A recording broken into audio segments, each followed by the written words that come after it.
fitiavantsika azy. Matoa misy zavatra tsy maintsy lalovana, fa Jesosy mihitsy ny tia hita hoe atraizany fitiavanao azy, atraizany filentehany tenin'Andriamanitra izay mety efa rentsika tsiraray avy. Mba tsy ho zavatra mandalo fotsiny ihany, fa ho teny sady mitoetra no maniry ampontsika tsiraray avy. Raha sitraka anto antsika hitsangana dia tonga dia sokafo sahady ny baibolinao amin'ny Salamo 110 Salamo 111 no vakitsika rehefa avy eo. Raha sitraka anto antsika hitsangana mariky ny fahavononantsika eo amin'Andriamanitra izay manavesatra rehetra, izay manelingelina rehetra apetrao daholo, faoka fahavononan'ny foa eo amin'Andriamanitra no entintsika tsiraray avy androany. Favakitsika tompoko. Andriamanitra rainay tsara indrindra masina mandrakizay, misaotra anao izay tompo amin'ity fotoana mahafinaritra be izay mbola omenao anay rehetra ity indray. Misaotra Jesosy fa tsapanay, hitanay, renay, fantatray, inonay fa tena eto ianao. Ary matoa izay mbola tafajoro Jesosy dia mbola noho ianao ihany. Matoa izay mbola mahery, matoa izay mbola matanjaka, matoa Andriamanitra mbola eto izahay dia nisy tananao tao tsy namelanay ho rava sy ho lavo. Ny devoly, ny fahavalo dia andavo anay isa minitra Andriamanitra, isa tsekondra. Fa ianao Jesosy dia eo foana ihany koa mandefa ny fanainao masina mibitsika aminay tsiraray avy, mampianatra anay, mananatra anay, manoro hevitra anay, mitantana anay ao anatin'ny fotoana mangina indrindra sy ao anatin'ny fotoana isin'ny tabataba dia ny fanainao masina mbola eo aminay foana amin'ny fotoana rehetra. Ao anatin'ny fotoana mety indraindray mety mampalemy anay, ao anatin'ny fotoana izay heveranay fa manana hery izahay dia tsy miala aminay mihitsy ny fanainao masina. Misaotra Tompo fa tao anatin'ny lavaka tokoa no nisintona anao anay tsiraray avy ao amin'ilay fahazavana mahagaga dia ny fanatrehanao Andriamanitra. Misaotra Tompo fa na ahoana mety lasanay, na ahoana mety zavatra nitranga tamin'ity herinandro ity Jesosy dia namaiky anao tsy nitanisa ny zavatra tsy mety nataonay, fa namaiky anao dia tahaka an'ilay ray nahitan'ilay zanaka adala, ny amina, ny anafy ary ny anolotra ny fahefana. Misaotra Jesosy ny amin'ny zavatra rehetra fa tena hafa mihitsy ny fomba fitiavanao Andriamanitra, ary izay no antony fotoana tahaka an'izao Andriamanitra hianarinay ilay tena fitiavana marina dia ny fomba fitiavanao Jesosy, tsy amin'ilay refy maha-olombelona, tsy amin'ilay sary izay hitanay isan'andro, tsy amin'ilay eritreritra mety takatry ny fisainana tsiraray avy, fa kosa Jesosy tena amin'ilay tsara indrindra, satria ianao efa nilaza fa izahay ity satria ianao efa tianay taloha. Ilay ianao hitanay amin'ity Andriamanitra no hahatonga anay te hianatra sy mangetaheta ary te hizarana izany fitiavana voaray avy aminao izany Jesosy. Dia misaotra anao Jesosy ny amin'ny tsiraray avy. Misaotra anao Jesosy fa matoa izay tonga eto dia vonona ny ahitsy ny teninao indray. Misaotra anao Jesosy fa matoa izay tonga eto dia ianao mihitsy ny antso sy ny kasika ny tsiraray avy ny angetany hatrany-tany, tsy nisy ny terena, tsy nisy ny forsena, tsy nisy nambanana basy izay ka tsy maintsy tonga aty Andriamanitra. Misaotra Tompo fa ny fitiavanao dia mahavita miantso ary tsy mila kredi, ny fitiavanao dia mahavita manetsika ary tsy mila olona mitondra hafatra, fa ny fanahy masinao rehefa mamangy anatin'ny fony tsiraray avy dia tsy mahatana anay ny tongotray Andriamanitra, fa tsy maintsy hazakazaka eo aminao mandrakariva izahay tahaka an'ity fotoana androany ity Jesosy. Andriamanitra mahagaga ianao, Andriamanitra masina ianao, dia tsy miova ilay mandrakizay. Alleluia, alleluia ho anao Jesosy. Mideranao Andriamanitro, faleibe, faleibe. Mideranao Andriamanitro, faleibe, faleibe. Mideranao Andriamanitro, mideranao Andriamanitro, faleibe tokoa ianao Jesosy. Eny lehibe, mideranao, mideranao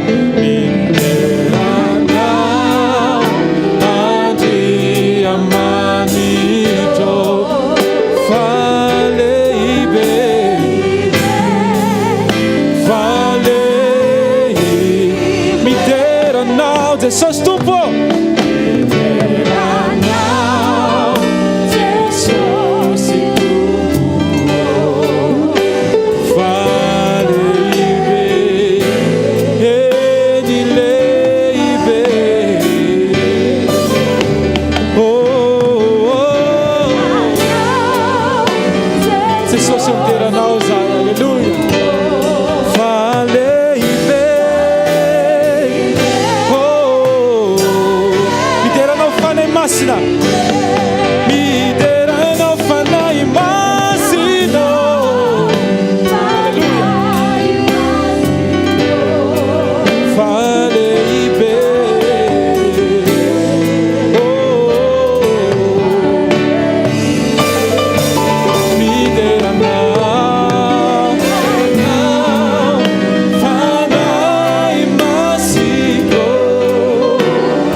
Sitraka andao tsika hivavaka anao fiderana atiny vavaka teny mihitsy tompo masiny anao avy indrindry anao hoay ny fahatsaranao sy zavatra efa nataonao hoay hatramin'izay Jesosy tsy haiko ny mitanisazy tsy ampy ny teny Jesosy ilazako ny fahatsaranao sy ny fahalembiazanao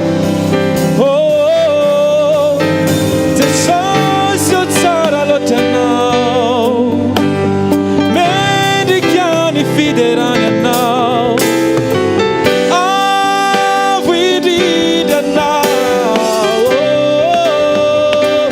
masanatra ny tananay Jesosy androany vavanay tsy avelany Andriamanitra raha tsy teny ny fahatsaranao sy ny fahalembiazanao sy ny voninahitra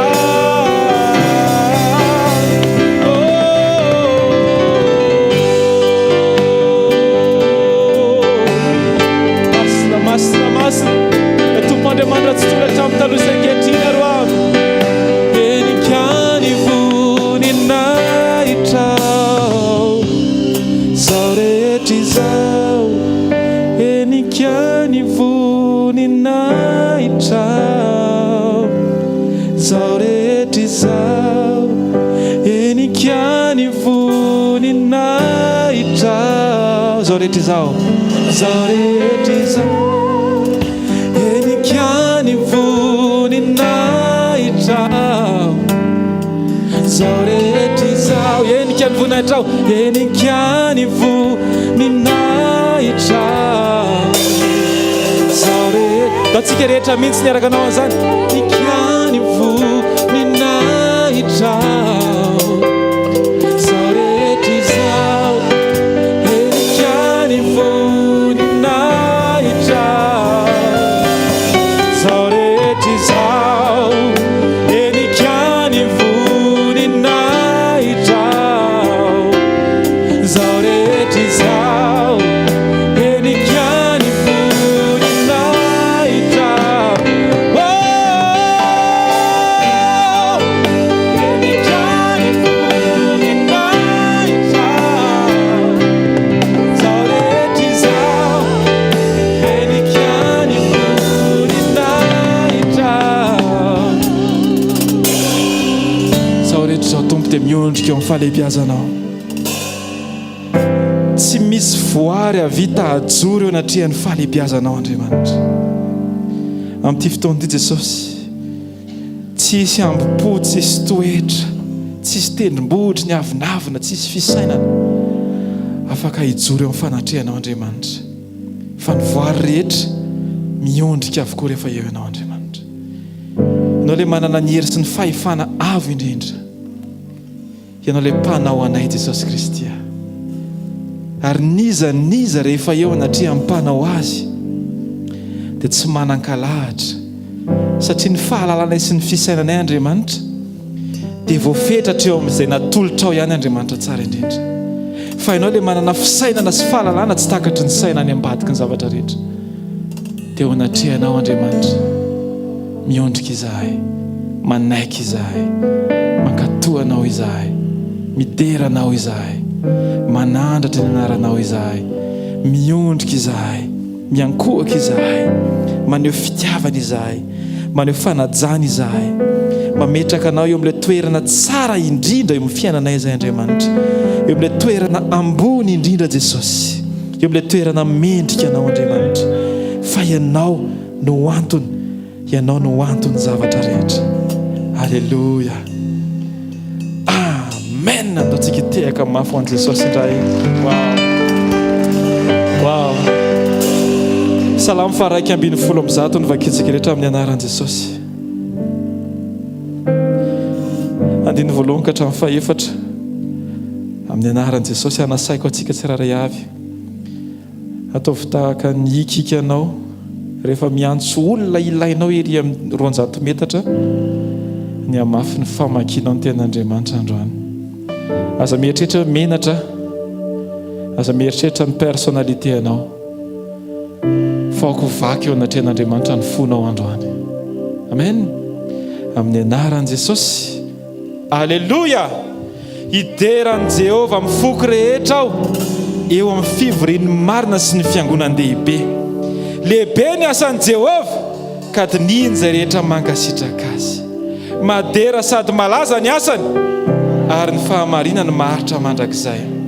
Manao izay ahatsiarovana ny fahagagana ataony izy, miantra sy mamindra fo Jehova. Amen. Alleluia. Alleluia. Alleluia. Jesosy mideranao ny fonay Andriamanitra. Alleluia ho anao Andriamanitra.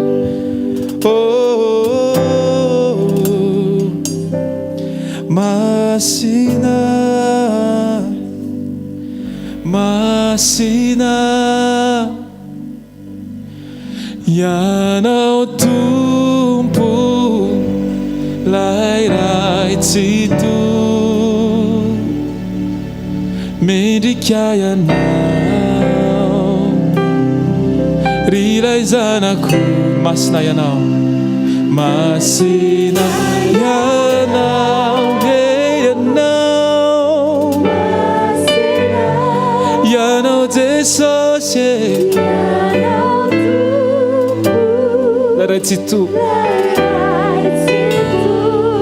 mendrika ianao rilay zanako. Masina ianao, asa natao tana teneny hoe masina ianao Tompo. Eny ianao zany Jesosy, ianao lairaitsy toy,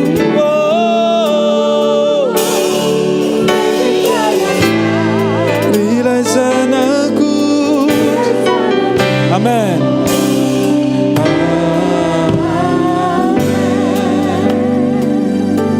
Mialohan'ny voan'ny feo anatin'ny vavantsika tsiraray avy dia aoka tena horentsika mihitsy ny fanamasina manipy teny eo am-bavantsika tsiraray avy ka hanosika atsika hira ary sahiteny amin'izao fotoana izao ilaza hoe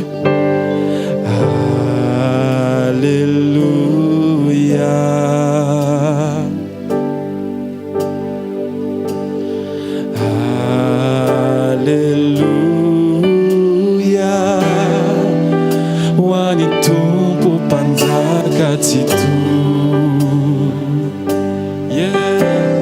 Wanao zany Jesosy, wanao rery any Jesosy mandrakizay. Alleluia.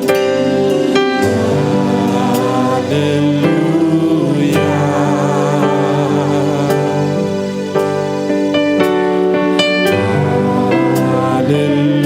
Alleluia.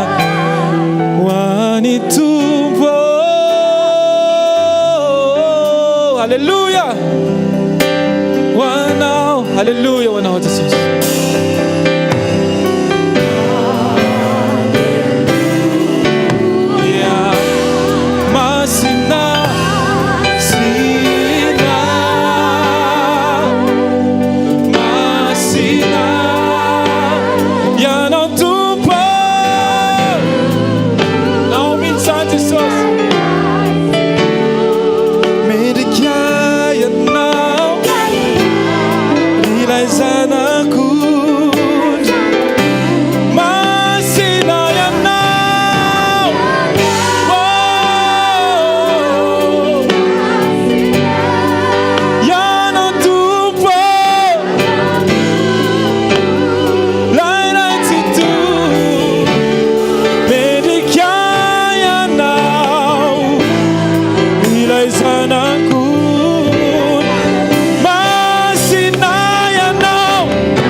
mendrika ianao, mendrika ianao, ilay zanako.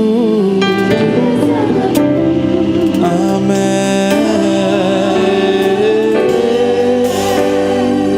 Jesosy ao anatin'ny fotoana izay hiderana ianao Andriamanitra, dia tsisy maso hitodika any amin'ny zavatra hafa ankoatranao Andriamanitra.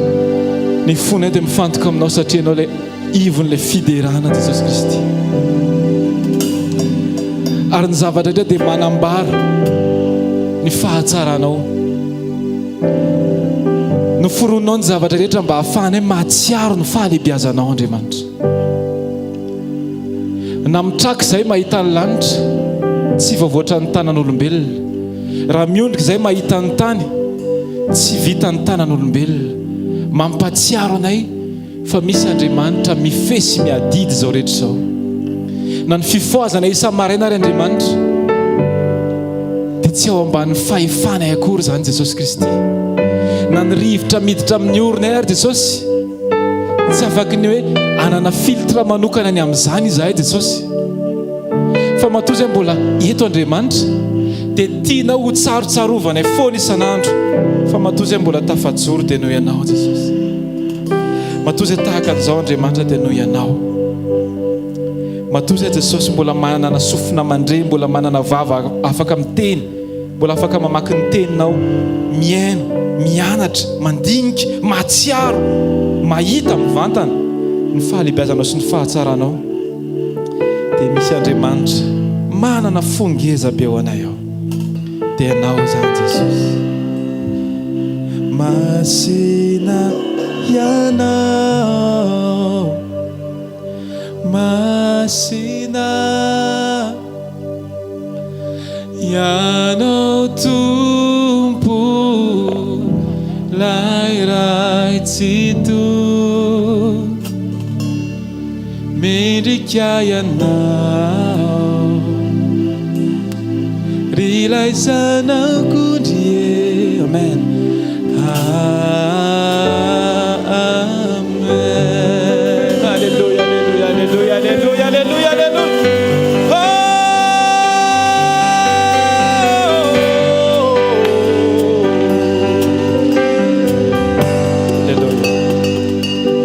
Fotoana rehetra dia dradraitsika mety manontany tena hoe inona ny antony zavatra, inona ny antony nitrangany zavatra anankiray amin'ny fiainako. Fa ny fandanitsika fotoana mandinika ny antony dia efa fahaverezam-potoana anaovantsika fiderana an'Andriamanitra. Satria tena marina dia izao, ny fahafantaranao ny zava-misy tsy ampiovany ininona. Maro zany ny fahafantaranao fototry ny olana tsy ampiovany ininona. Fa amin'ny fotoana anankiray rehefa misy zavatra hatrehany dia ny tena zava-dehibe indrindra dia ny fiazakazahanao mifandray amin'Andriamanitra.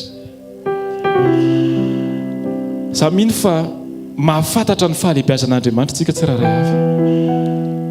Tsy ny fikofokofoantsika no hatonga an'Andriamanitra te hanao zavatra, fa Andriamanitra mbola tsy ary anao dia efa te hanao zavatra izy. Ny toetry ny fon'Andriamanitra zany tsy hovain'ny zavatra ataontsika, tsy hoe lasa tia izy na hoe lasa tsy tia, satria ny tena marina izy rehefa tia dia tia hatramin'ny farany. Amen.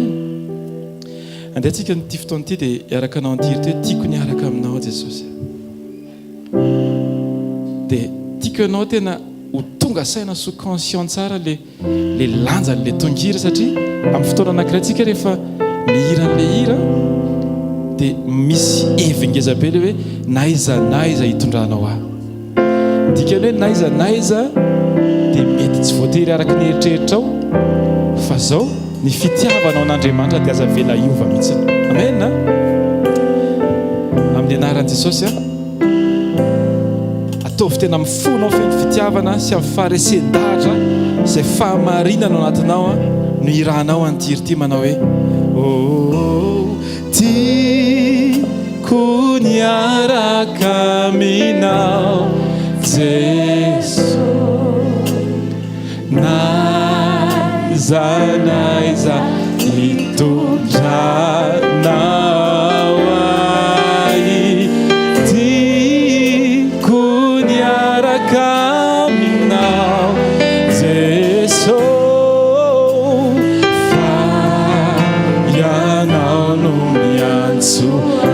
tsika maretinretina tsara mihitsy sady miaraka amin'ny fofalibe tiako niaraka aminao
Alléluia.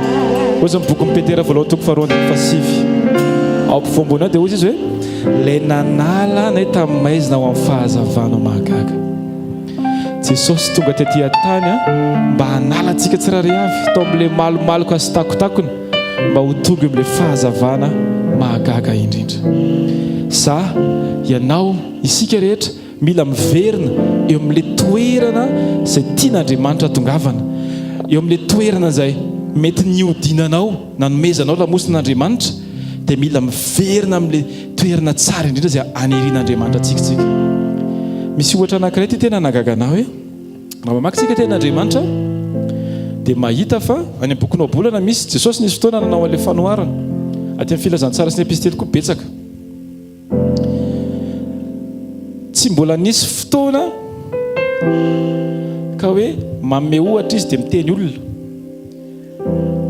fa rehefa manome ohatra mpianatra izy dia miteny vitsika. Dia ny ianareo mivitsika ary malaina ozy izy magaga any an-tranontsika tsirairay avy mety misy vitsika. Miteny koa izy resaka voromahery, miteny koa izy be dia be zavatra. Inona no antony? Sanatria tsy manohatra antsika amin'ny biby Andriamanitra, fa misy toerana ny loza antsika, fa nefa mbola marina ao anatin'ny biby izay miforon'Andriamanitra. Inona ilay izy? Andriamanitra rehefa namorona amin'ny biby dia fidèle tamin'ny identité men'Andriamanitra anazy tany am-boalohany izy. Tanao voromahery tahaka an'izany, oharina tahaka ny voromahery tsika sy ianao, satria izy dia fidèle tamin'ilay identité namorona an'Andriamanitra azy. Fa ny olombelona noho ny noentin'ny sainy dia lasa niezaka nitady identité hafa, ohatran'ny hoe mety kokoa sy ahafahana mampivoatra ny fiainana, kanefa indraindray ny fisainantsika dia mampitodika antsika makany amin'ny mifanohatra amin'Andriamanitra. Teny anao manokana androany andao tsika hitodika amin'Andriamanitra mba ho tonga ohatra tsara, satria tsy nisy olombelona afaka ny atao ohatra dia nidiny Jesosy mba ho ohatra tsara indrindra ho antsika tsirairay avy. Nanarina tamin'ny alalan'ny vitsika tsika satria malaina, nanarina tamin'ny alalan'ny voromahery tsika satria tsy mitondra le herin'Andriamanitra, dia nampidininy Jesosy olay olombelona feno mitondra ny fahafenon'Andriamanitra sady ohatra mendrika ho alainy tahaka. Dia androany tena anao manokana, raha eto ianao tiaka tahaka olombelona dia efa diso ianao, satria Jesosy ihany ilay ohatra tsara indrindra. Ny fitodiantsika tsirairay avy dia tokony ho makany amin'ny Jesosy. Amin'ny fotoana hiderana dia any amin'ny Jesosy ny fiainantsika sy ny fontsika sy ny fitepon'ny fo sy ny maso sy ny fihetretana rehetra. Amin'ny fotoam-piankohofana dia eny amin'ny Jesosy ny fontsika tsirairay avy, na dia tsy mandinika, tsy mahita anazy mivantana ary tsika tsy mampaninina izany, fa rehefa miray fo amin'Andriamanitra tsika tsirairay avy, izay ny tena zava-dehibe indrindra. Aza adino fa tao an-damosina ilay vehivavy nandeha nandritry ny taona maro no mikasika an'i Jesosy. Amin'ny fotoana anankiray rehefa connecté ny fonao, manokatra ny fonao an'Andriamanitra ianao, dia ampy ampiova zavatra amin'ilay lalan'i Jesosy. Alleluia. Andehantsika raha sitraka ao hivavaka. Tompo ombahy ny herinao izahay Andriamanitra. Jesosy eo mila anao zahay. Taloha zahay Jesosy mety nandray ohatra mety nitretra fa ty olona ty tena tsara fitondratena dia io mihitsy ny alaiko tahaka Jesosy eo. Ianao nefa nilaza tamin'ny alalan'ny teninao fa voaozina izay matoky olona ka androany Andriamanitra ampianaro ny fonay tena hitodika aminao mandrakariva, hitodika amin'ny teninao, tokana amin'ny mpitaridalana ny fanahy masina amin'ny alalan'ny teninao Jesosy Kristy. Milanao izay Jesosy, milanao ny fiainanay Andriamanitra, milanao ny momba ny tsirairay avy Jesosy, milanao ny mikasika anay Jesosy. Milanao loatra,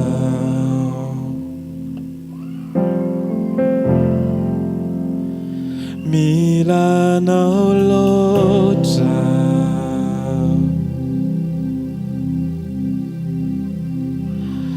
milanao loatra. Ambarao hoe milanao ao Jesosy, milanao ao. Oka izay lehibe ao anatin'ny fonao ny hanosika anao androany. Milanao raha tia hanangatana dia atsangano ny tananao izay aniran'ny fanahy masinanao ihany atao androany. Milanao Jesosy mitodika makany aminao ny fonay, mitodika makany aminao izay dia samy teny androany fa milanao izahay. Milanao Jesosy,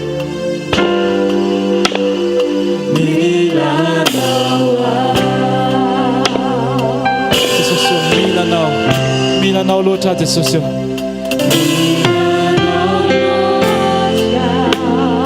Zao Jesosy, milanao,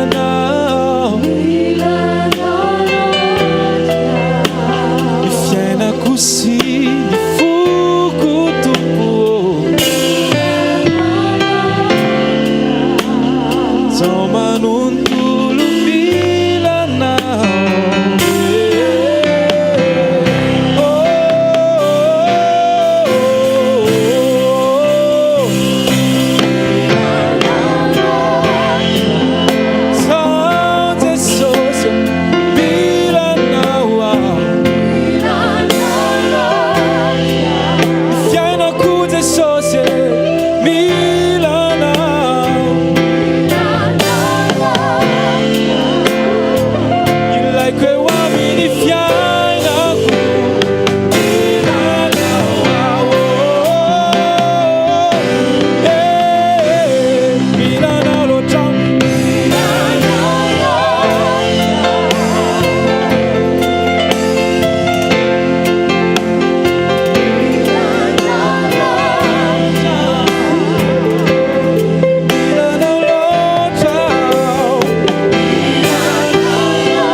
Zao fotoana zao Andriamanitra dia anao vavaka fiankinana aminao izay rehetra Andriamanitra.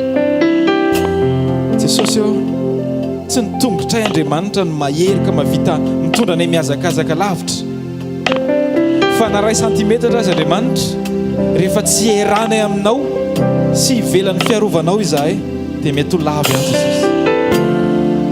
Miankina aminao tanteraka izay Andriamanitra, na ny fisainanay, na ny fonay, na ny fiteninay, na ny fietretanay, na ny fijerinay, ny mombanay rehetra Jesosy miankina aminao tanteraka Andriamanitra.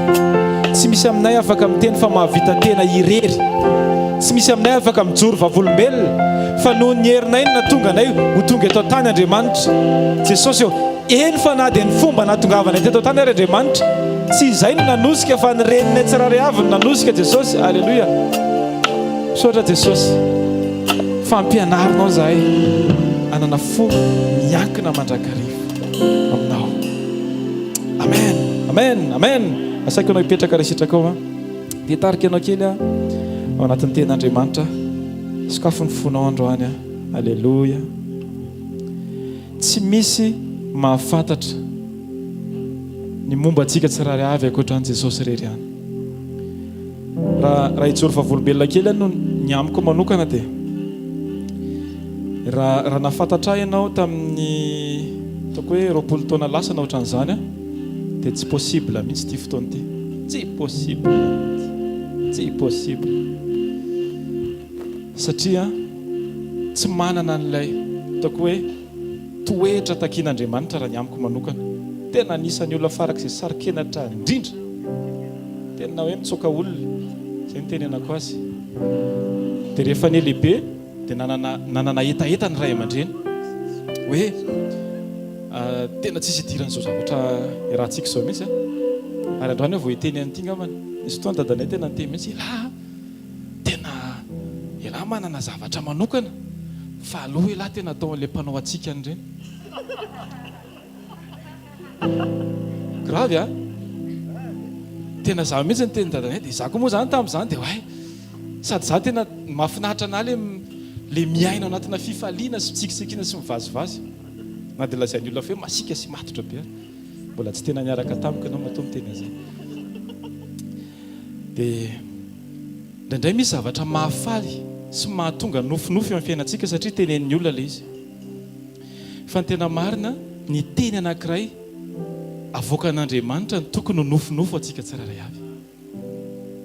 Hitanao ny nofinofon' Josefa dia teny efa nilatsaka tany aloha no tonga nofinofy. Mahatonga antsika manofinofy zavatra tsy izy dia satria teny tsy izy no mibahano anatin'ny fontsika tsiraray avy. Fa amin'ny fotoana anankiray rehefa mahazo vahana ny tenin'Andriamanitra dia na ny nofinofontsika ara miova avokoa.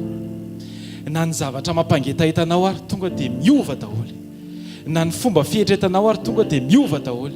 Na ny fiteninao ary tonga dia miova daholo. Mahatonga antsika mbola tsy tena zato isan-jato ilay fiovana satria tsy ao anatin'ilay rano.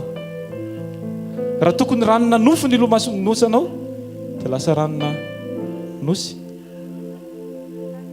Mila miova zany le monde ilomanosantsika tsiraray avy mba hahafahantsika mahazo aina tsara eo fanatrehan'Andriamanitra ary indrindra mba hahafahan'Andriamanitra mahazo aina rehefa miaraka amintsika tsiraray avy.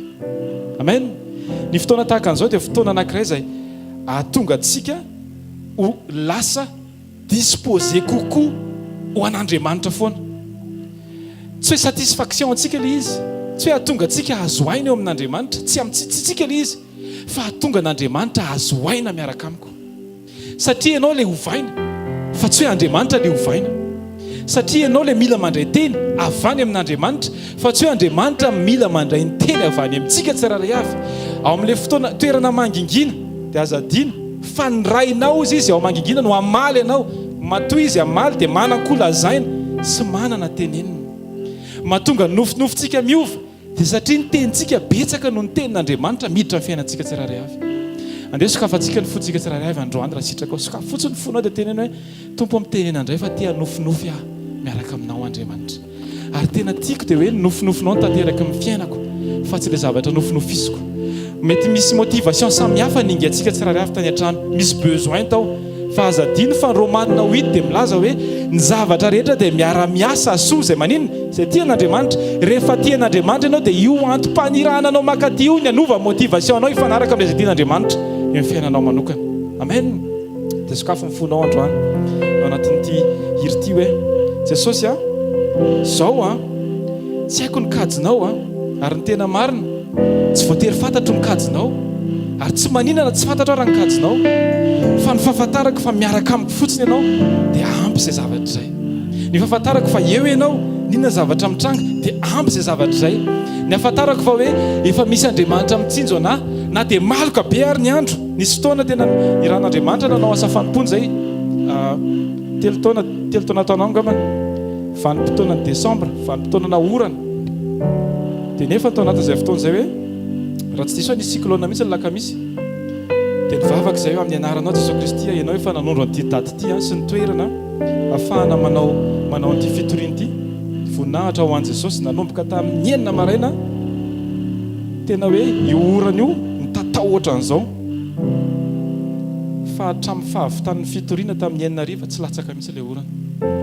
Fa rehefa momba antsika Andriamanitra dia misy zavatra dison'Andriamanitra fahaizan'olombelona. Tahaka an'izany ny toe-po tokony anantsika tsiraray avy. Ianao ve mino fa eo Jesosy? Tsy mino amin'ny saina fa matoky ao anatin'ny fonao. Satria rehefa mino amin'ny saina anao dia rehefa domin'ny problème dia miova, lasa mitady hevitra. rehefa mino amin'ny fo ianao dia tsy miova fa tafatoetra mandrakariva. Rehefa mino amin'ny saina ianao dia zao rehefa misy zavatra manadalany sainao dia lasa miova motivation anao. Fa androany ataovy tafaletika anatin'ny fotsika tsiraray avy hoe eo foana Jesosy, tsy miala Jesosy. Hoy ny tenin'Andriamanitra hoe raha momba ianao izano ato itray, raha nilaky anao tsy atahotrao.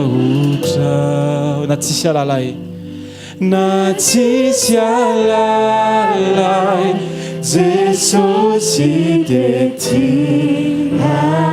Voavonjy aho, voavonjy aho, mamy aho, sitranao, raha momba ianao, raha momba ianao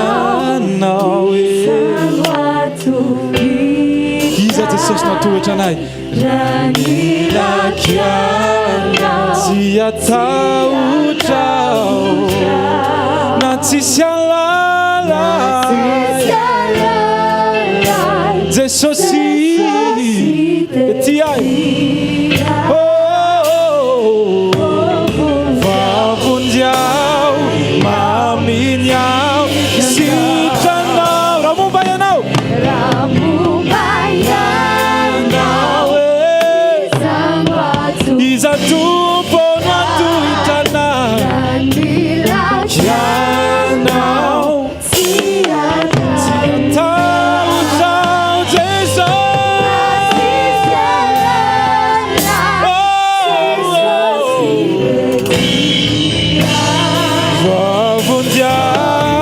Tikitsangana iaraka iran'izany androany, sitrakaly ateremitsy raha momba ianao Jesosy.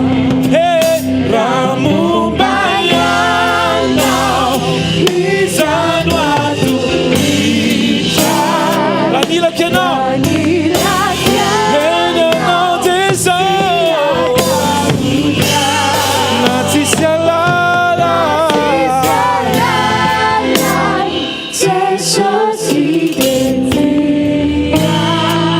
voavonjy aho, mamy aho, raha momba ianao, raha momba ianao, raha momba ianao iza matohitray, raha nilaky anao tsy atahotrao, na tsisy alala, na tsisy alalay, Jesosy dia tiay. Voavonjy aho, maminy aho, sitranao, voavonjy aho, voavonjy aho, maminy aho, voavonjy aho, voavonjy aho,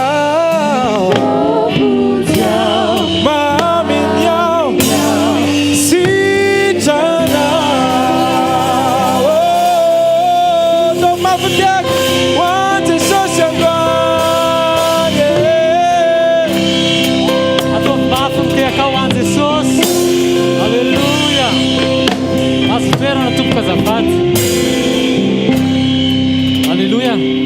Tonga amin'ny fotoantsika izay hanomezantsika voninahitra an'Andriamanitra. Hoy izy nira teo hoe raha momba ianao iza no atohitra. Ao anatin'ireto fijorona vavolombelona manaraka reto dia ndenge orenesintsika hoe ahoana zany fomba an'Andriamanitra zany. Rehefa manotrona tokoa Andriamanitra dia tsisy ninina mety atohitra anao. Alleluia. Mitiafa mafy ho an Jesosy. Andeha ho raisintsika reto olona manaraka reto Pasteur Njaka avy any Antsirabe. Mitiafa mafy ho an Jesosy. Alleluia. Taty Colombe avy any ivelany. Mitiafa mafy ho an Jesosy. Alleluia. Taty Lea mandroso tompoko azafady. Mitiafa mafy ho an Jesosy. Ary farany Dada Tomika. Mitiafa mafy ho an Jesosy. Alleluia. Ndeo ho raisintsika Pasteur Njaka. Alleluia. Inona tompoko ny zavatra nisy dia inona nataon Jesosy teo amin'ny fiainanao? Voninahitra man'Andriamanitra talohan'ny efa teo mambolana teo a efa tsy tadidiko ilay satria nampiasa solomaso a rehefa mamaky baiboly na mijery ordinateur ao an-trano dia nangataka tamin'ny tompo ihany aho hoe mba hiverina amin'ny laony ihany ny masoko manjavozavo be zany raha mamaky baiboly eo a dia tia masoko tia mikipika ohatran'izao zay vao mahita azy tsara na amin'ny telefona na amin'ny taratasy na amin'ny ordi dia tao anatin'ny deuxième semaine mivavaka sy fifadikanina taitra be a tsy nangataka tao anatin'ny mivavaka sy fifadikanina hoe mba hiverina amin'ny laony fahitako soratra sy fijereko ny soratra tsy manao solomaso fa tao anatin'ny deuxième semaine tonga dia mandraky tiany androany a niverina amin'ny laony mahita tsara tsy nanao solomaso tsony a ary neseheko ny baiboly a ao anatin'ny telefona sy ny baiboly amin'ny taratasy fa arany soratra mahajinika indrindra dia voavako na lavitra otroara dia voavako hoany jesosy nyvonazy tsika hiteka mafy ho an' jesosy fijona vavolombelona manaraka taty kolombo inona ny zavatra nataon'i jesosy teo amin'ny fiainanao tompoko voalohany indrindra aloha dia miarahabantsika rehetrarehetra mpiara-manompo zaho koa dia ny anarako kolomba évangéliste tany a Paris voninahitra ho an' jesosy ny joroko vavolombelona eto a fa efa toko hoe mataony any no tena nanana faniriana be tamin'ny ray aman-dreniko efa lehibe izy ireo efa mihoatra amin'ny 20 taona dia efa ela izy ireo nanolo tena ho an' jesosy efa ela ihany koa izy ireo a nangetaheta atao batisan'ny rano nefa hoe efa nanaiky izany fa ny fotoana zany a ohatrany hoe niandry anany ny fahatongavako taty satria ny manodidina moa zany mbola le tsy mino mbola fiangonana lehibe dia mbola tsy mino an'le batisan'ny rano dia tsy afaka zareo tsy afaka efa lehibe koa tsy afaka tsy maintsy hoe mila anahy dia nivavaka koa nangataka tamin'ny tompo hoe mois de février mangataka aminao a jesosy a amin'ity taona ity zany tamin'ity taona ity a zany teny mihitsy hoe mois de février ho ana janvier fa ireo a mba mora ny freo a sady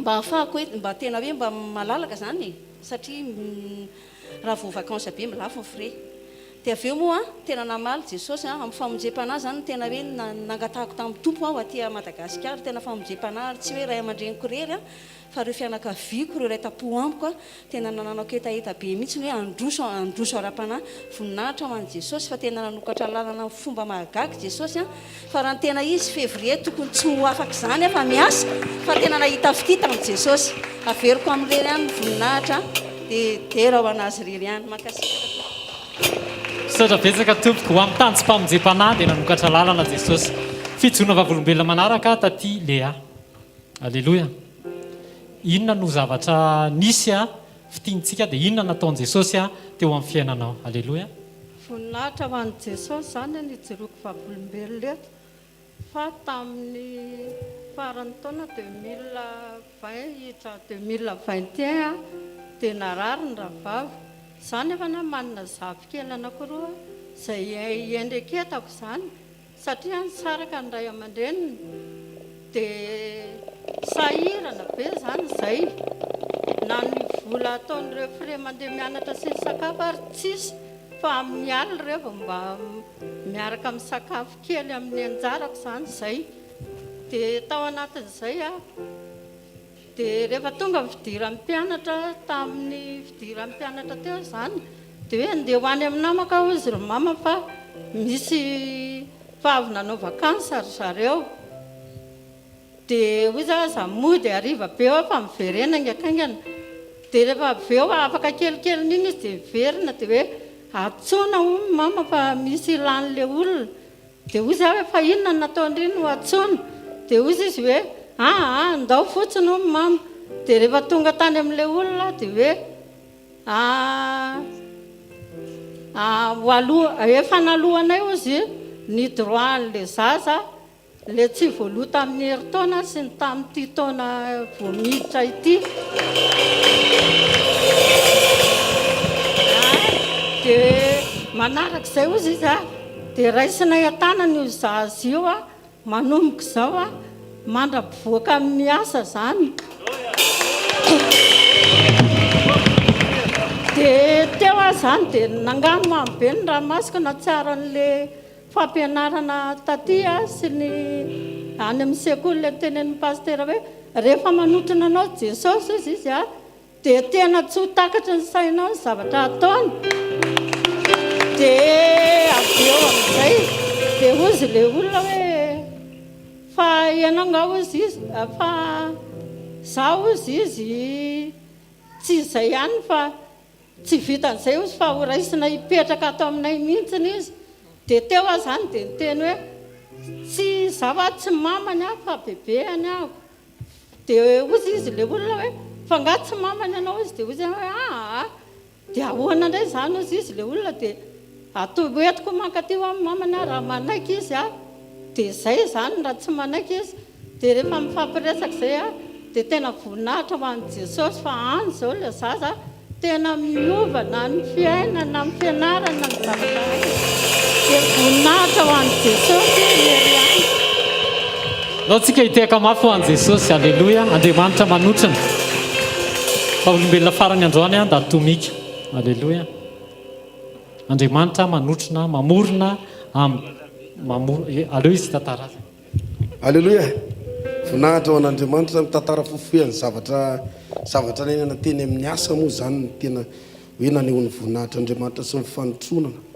Za moa zany ny asako dia mandeha lavitra ary momba ny fitaterana le izy misofera moa zany. Dia rehefa lavitra zay moa ny toerana dia tsy maintsy olona roa miaraka misofera. Za zany dia manana doublage anankiray ka mifandimbindimby zay rola rehefa ohatra hoe reraka ny anankiray dia misofera ny anankiray. Ary le doublage kio départ taty Antananarivo dia efa niteny anazy hoe matoroiza ho ianao fa rehefa reraka dia anjaranao mitondra. Dia izy koa mbola vaovao aminazy le izy na le toerana satria zay izy vao nandeha dia mijery lalana izy eny an-dalana. Matoroiza ianao dia matory zany fa tsy mahazo tory fa mbola mijery lalana ihany izy. Dia no tonga tany le toerana nefa zay misy entana tonga dia tsy maintsy entina miverina androtro ihany zany ny dianay ny roa alina zany tsy matory. Dia rehefa tonga tany zay dia tonga dia miverina zao dia zao nareo hoentony reto etan'olo reto le doublage koa ohatra manao touriste kely ihany izy satria jery lalana izy fa tsy matory. Dia miverina dia matory izy aloha seho fa alohandroa za ihany nitondra. Dia natory dia tsy haiko izy teo aloha na natory fa kofokofika eo izy. Dia nitondra rehefa reraka amin'izay dia io amin'izay raha laha eto le tômôbila. Dia nitondra tômôbila izy. Dia nandeha gaga be ao anaty tômôbila misy miorakorako anaty tômôbila. Jesosy vonjea zay zao taitra fa maninona ary le tômôbila efa mirirana efa tany nitako etakaiky le tômôbila zany tsy mivadika fa mirirana. Dia gaga be maninona ary zany ny tômôbila zany za mbola tsy tonga sendra tsy reraka loatra dia restory tafatory dia nivoaka nijery jereko aloha zany ohatrany ahoana mifandehan'le dega mitsanga to dia mivoaka ivelany. Dia ohatra ny zavatra nahagagana le toerana ohatra ny diky zay le toerana fa avo tena avo be le diky. Dia teo amin'le party tsy nahampalasana nisy ohatra ny tobasika kely ohatra ny ngambany ohatrotro zao ny akaran'le tômôbila le soferako natory vitesse 4 mangazie zany hoe tômôbila nandeha tany amin'ny 80 tany zany na 70 minimum niakatra teo amin'ny tobasika io. Tena ontsa mifoka satria raha sanatry zany tamin'izany efa mety efa tsy tetsy da atomika satria dia nantsana be mihitsy le izy. Dia teo azany hoe voninahitra ho an'i Jesosy tsy niteny ary za tsy nitezitra taminazy fatako fa misy Jesosy miaro na dia matory ary teo foana forony namorona tobasika mihitsy amin'ny toerana tsisy tobasika fa ao malalany eo anaty tômôbila ao namorona ny tobasika Jesosy. Alleluia. Andaontsika teka mafy an'i Jesosy andraisantsika amin'ny mpanompon'Andriamanitra tondratsika ao anatin'ny miteny. Andaontsika iorakoraka mafy be ho amin'ny mpanjaka velona Jesosy. Alleluia. Ny tananao no momba zao malala faty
zay Jesosy. Ianao le mpanjaka ambony mpanjaka rehetra. Manana ny hery sy ny fahefany ety ambonin'ny tany. Ny fahefany lanitra dia ompelatananao. Misaotra mitetaka rivotiny amin'ny fanendrem-pahasoavana indray. Afahako mijoro Andriamanitra mitondra ny teninao androany. Tsy tsanganan'olona ny jerenao fa ny afatra izay aseho ampikariary amin'ny alalan'ny fitariany fananao masina. Ny fanambarana avy aminao Andriamanitra. Ataovy tonga aina ao anatinay, ataovy tonga hery ao anatinay, ataovy tonga fiainana eo amin'ny fiainanay. Mino androany Tompo fa rehefa ilatsaka ny teny ho sitrana ny marary, ho afaka izay ampahoriana, ho sitrana ny fanahy reradreraka, ho atanjana ny miraviravin-tanana, ary andray famonjena izay very rehetra, satria aina ho an'izay mahazo azy ny teninao, ary fahasalamana ho an'ny nofony rehetra. Halleluja! Ndao tsika ity atanina surakoraka mafy ao amin'ny mpanjaka ny mpanjaka. Sotra Tompo, nitenena fa miainanao zay amin'ny anaran'i Jesosy. Amen. Ndao tsika ity atanina mafy be ao an'ny Tompo a. Mahaza ho toerana Tompo. Halleluja. Halleluja. Mirabantsika tsirairay avy zay tonga eto amin'ny fanatrehan'Andriamanitra indray androany a. Le hotron'Andriamanitra isany, le akonana tahian'Andriamanitra. Amen. Le zanak'Andriamanitra sady malalany. Ndao tsika ity atanina mafy be ho an'ny Tompo a, ny amin'ny fitariany sy ny fahasoavany a, eo amin'ny fiainantsika tsy tapaka isan'andro isan'andro. Amen. Androany dia tondratsika ao anatin'ny fotoana fohy ny asarobidy ny fitantanan'Andriamanitra sy ny fitondrany atsika. Misy etapy hitondran'Andriamanitra atsika dia mila fantatsika izany hoe amidingana aiza ho aiza ny misy a sy misy anao androany. Fantatrareo ve fa ny salamo 7:20 amin'ny Baiboly dia milaza. Zao ny voasoratra amin'ny salamo 7:20. Tsika tsy anjery manoko amin'ny 9 voalohany. Hoy Davida hoe Jehovah ny mpiandry ahy, tsy any anjava mahory aho.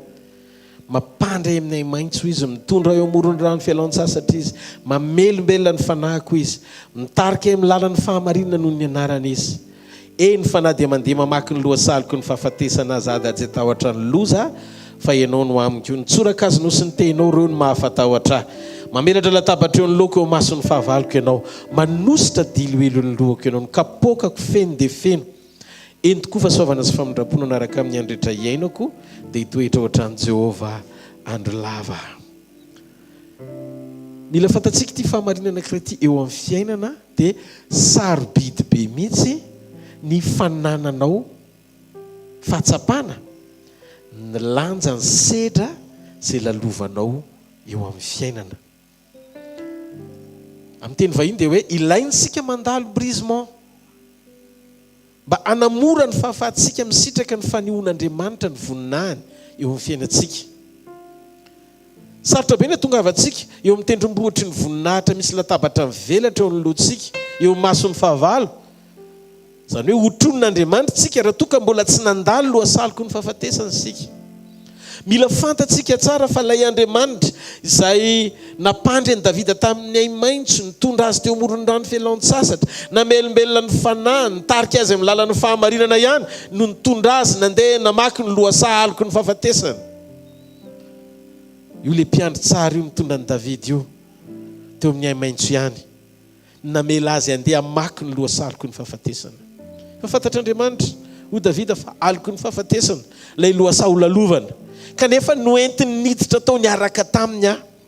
Fa zao tsy nentiny niditra tao a hoe tsisy nininona nanoanahako, fa zao nomeny tsorakazo a dia nomeny tehana. Halleluja. Misy fotoana fiarahanao amin'Andriamanitra orin'ny ay maitso sy ny fitondranao eo amorony rano fialaon-tsasatra, ny famakianao ny lalan'ny fahamarinana, dia Andriamanitra mihitsy no mitondranao mamaky ny lohasaloko ny fahafatesana. Ny tanjony dia ny ambotranao mba ho tanteraka eo amin'ilay dingana ara-panehoana tia ny hitondrananao, misy ny fanohanany sy ny fanotronany. Andao fa tena hoetiko mpazapa-kely tsika mba ahafahantsika tsirairay avy mandray tsara izay fahamarinana zarain'ny teny amin'ity takariva ity. ny brisement ny ohatrany hoe setra sy ny fanamboarana anao ny zavatra tian'Andriamanitra hopitena ao anatinao mba hahafany sitrapony mahazo aina sy mahazo laka eo amin'ny fiainanao. Mba fantatrareo ny fahavalon'Andriamanitra dia tsy isika fa ity nofo ity. Zay no mahatonga atsika no vonjen'Andriamanitra satria teo amin'ity nofo ity nararaka atsika. Noho izany ny fifikirantsika eo amin'ny nofo ao anaty fanompona dia mahatonga ny fanahintsika tsy ahazo aina eo amin'ilay dingana tian'Andriamanitra hitondranantsika ara-panahy. Hitanareo ny olana tamin'ny Joba ohatra. Hiditra kely amin'ny Joba dia hiditra amin'izay ao anatin'ilay hoe ny asarobidin'ny brisement ny fanamboaran'Andriamanitra anao sy ny fanefen'Andriamanitra anao na ilay hoe fandravana sy famitehana ilay toetra tsy tian'Andriamanitra ao anatintsika. Jerentsika kely ny zavatra mitrango amin'ny bokin'ny Joba toko voalohany. Joba toko voalohany manomboka amin'ny 9 voalohany dia voalaza amin'ny Baiboly nisy lehilahy tany amin'ny tany Oza Joba no anarany. Ary marina sy mahitsy zany lehilahy zany sady natahotra n'Andriamanitra ka ny fadiny ratsy. Niteraka fito lasy sy vavy telo izy. Ary ny fananany dondry amanosy 7 arivo sy rameva 3 arivo sy 9 arivo ary boriky vavy 500 ary mpanompo marobe ka dia nanankarembe mihoatra noho ny zanaky ny atsinanana rehetra zany lehilahy zany. Dia nio tsara 14 ary fanaonzana ny lahy nandesy nanao fanasana isaky ny anandrony isan'androny avy isatranony dia naniraka naka ny anabavy ny 3 mirahalahy izy hiara hinana sy isotro aminy zany hoe ohatrany karazana hoe fête d'anniversaire zany le izy isan'androny. Ary isaky ny tapitra ny tsingerin-taona ireo andro fanasandreo dia naniraka Joba ka nanamasina ireny ary ny fomaraina koa izy ka nanatitra fanatitra hodorana araka nisan'izy rehetra fa hoy Joba fandrao efa nanota ny zanako ka nandan'Andriamanitra tao am-pony izany nataony Joba mandrakarivo. Hitantsika tsara fa reo zanaky Joba reo zany mpimamo mpigioka mpifoka mpanota ry zareo. Fa Joba zany manamarina fotsiny miezaka manamarina n'le zanany ao anatin'le confort ara-nofo vokatry ny hareny Joba zay nisitrandry zareo tamin'ny faly tompy hitondran-tena. Dia Joba no mijoro manelanelana manao fanatitra fandrao nanota tamin'Andriamanitra ireo dia mba sitrany ahy avela ny elony. Atsangano an-taninao raha mandrenao. Dia hitanareo nahavonjo ny zanaky Joba ve le fanatitra nataony Joba? Tsia. Satria hitantsika amin'ny fiafaran'ny tantara fa maty daholo ny zanaky Joba.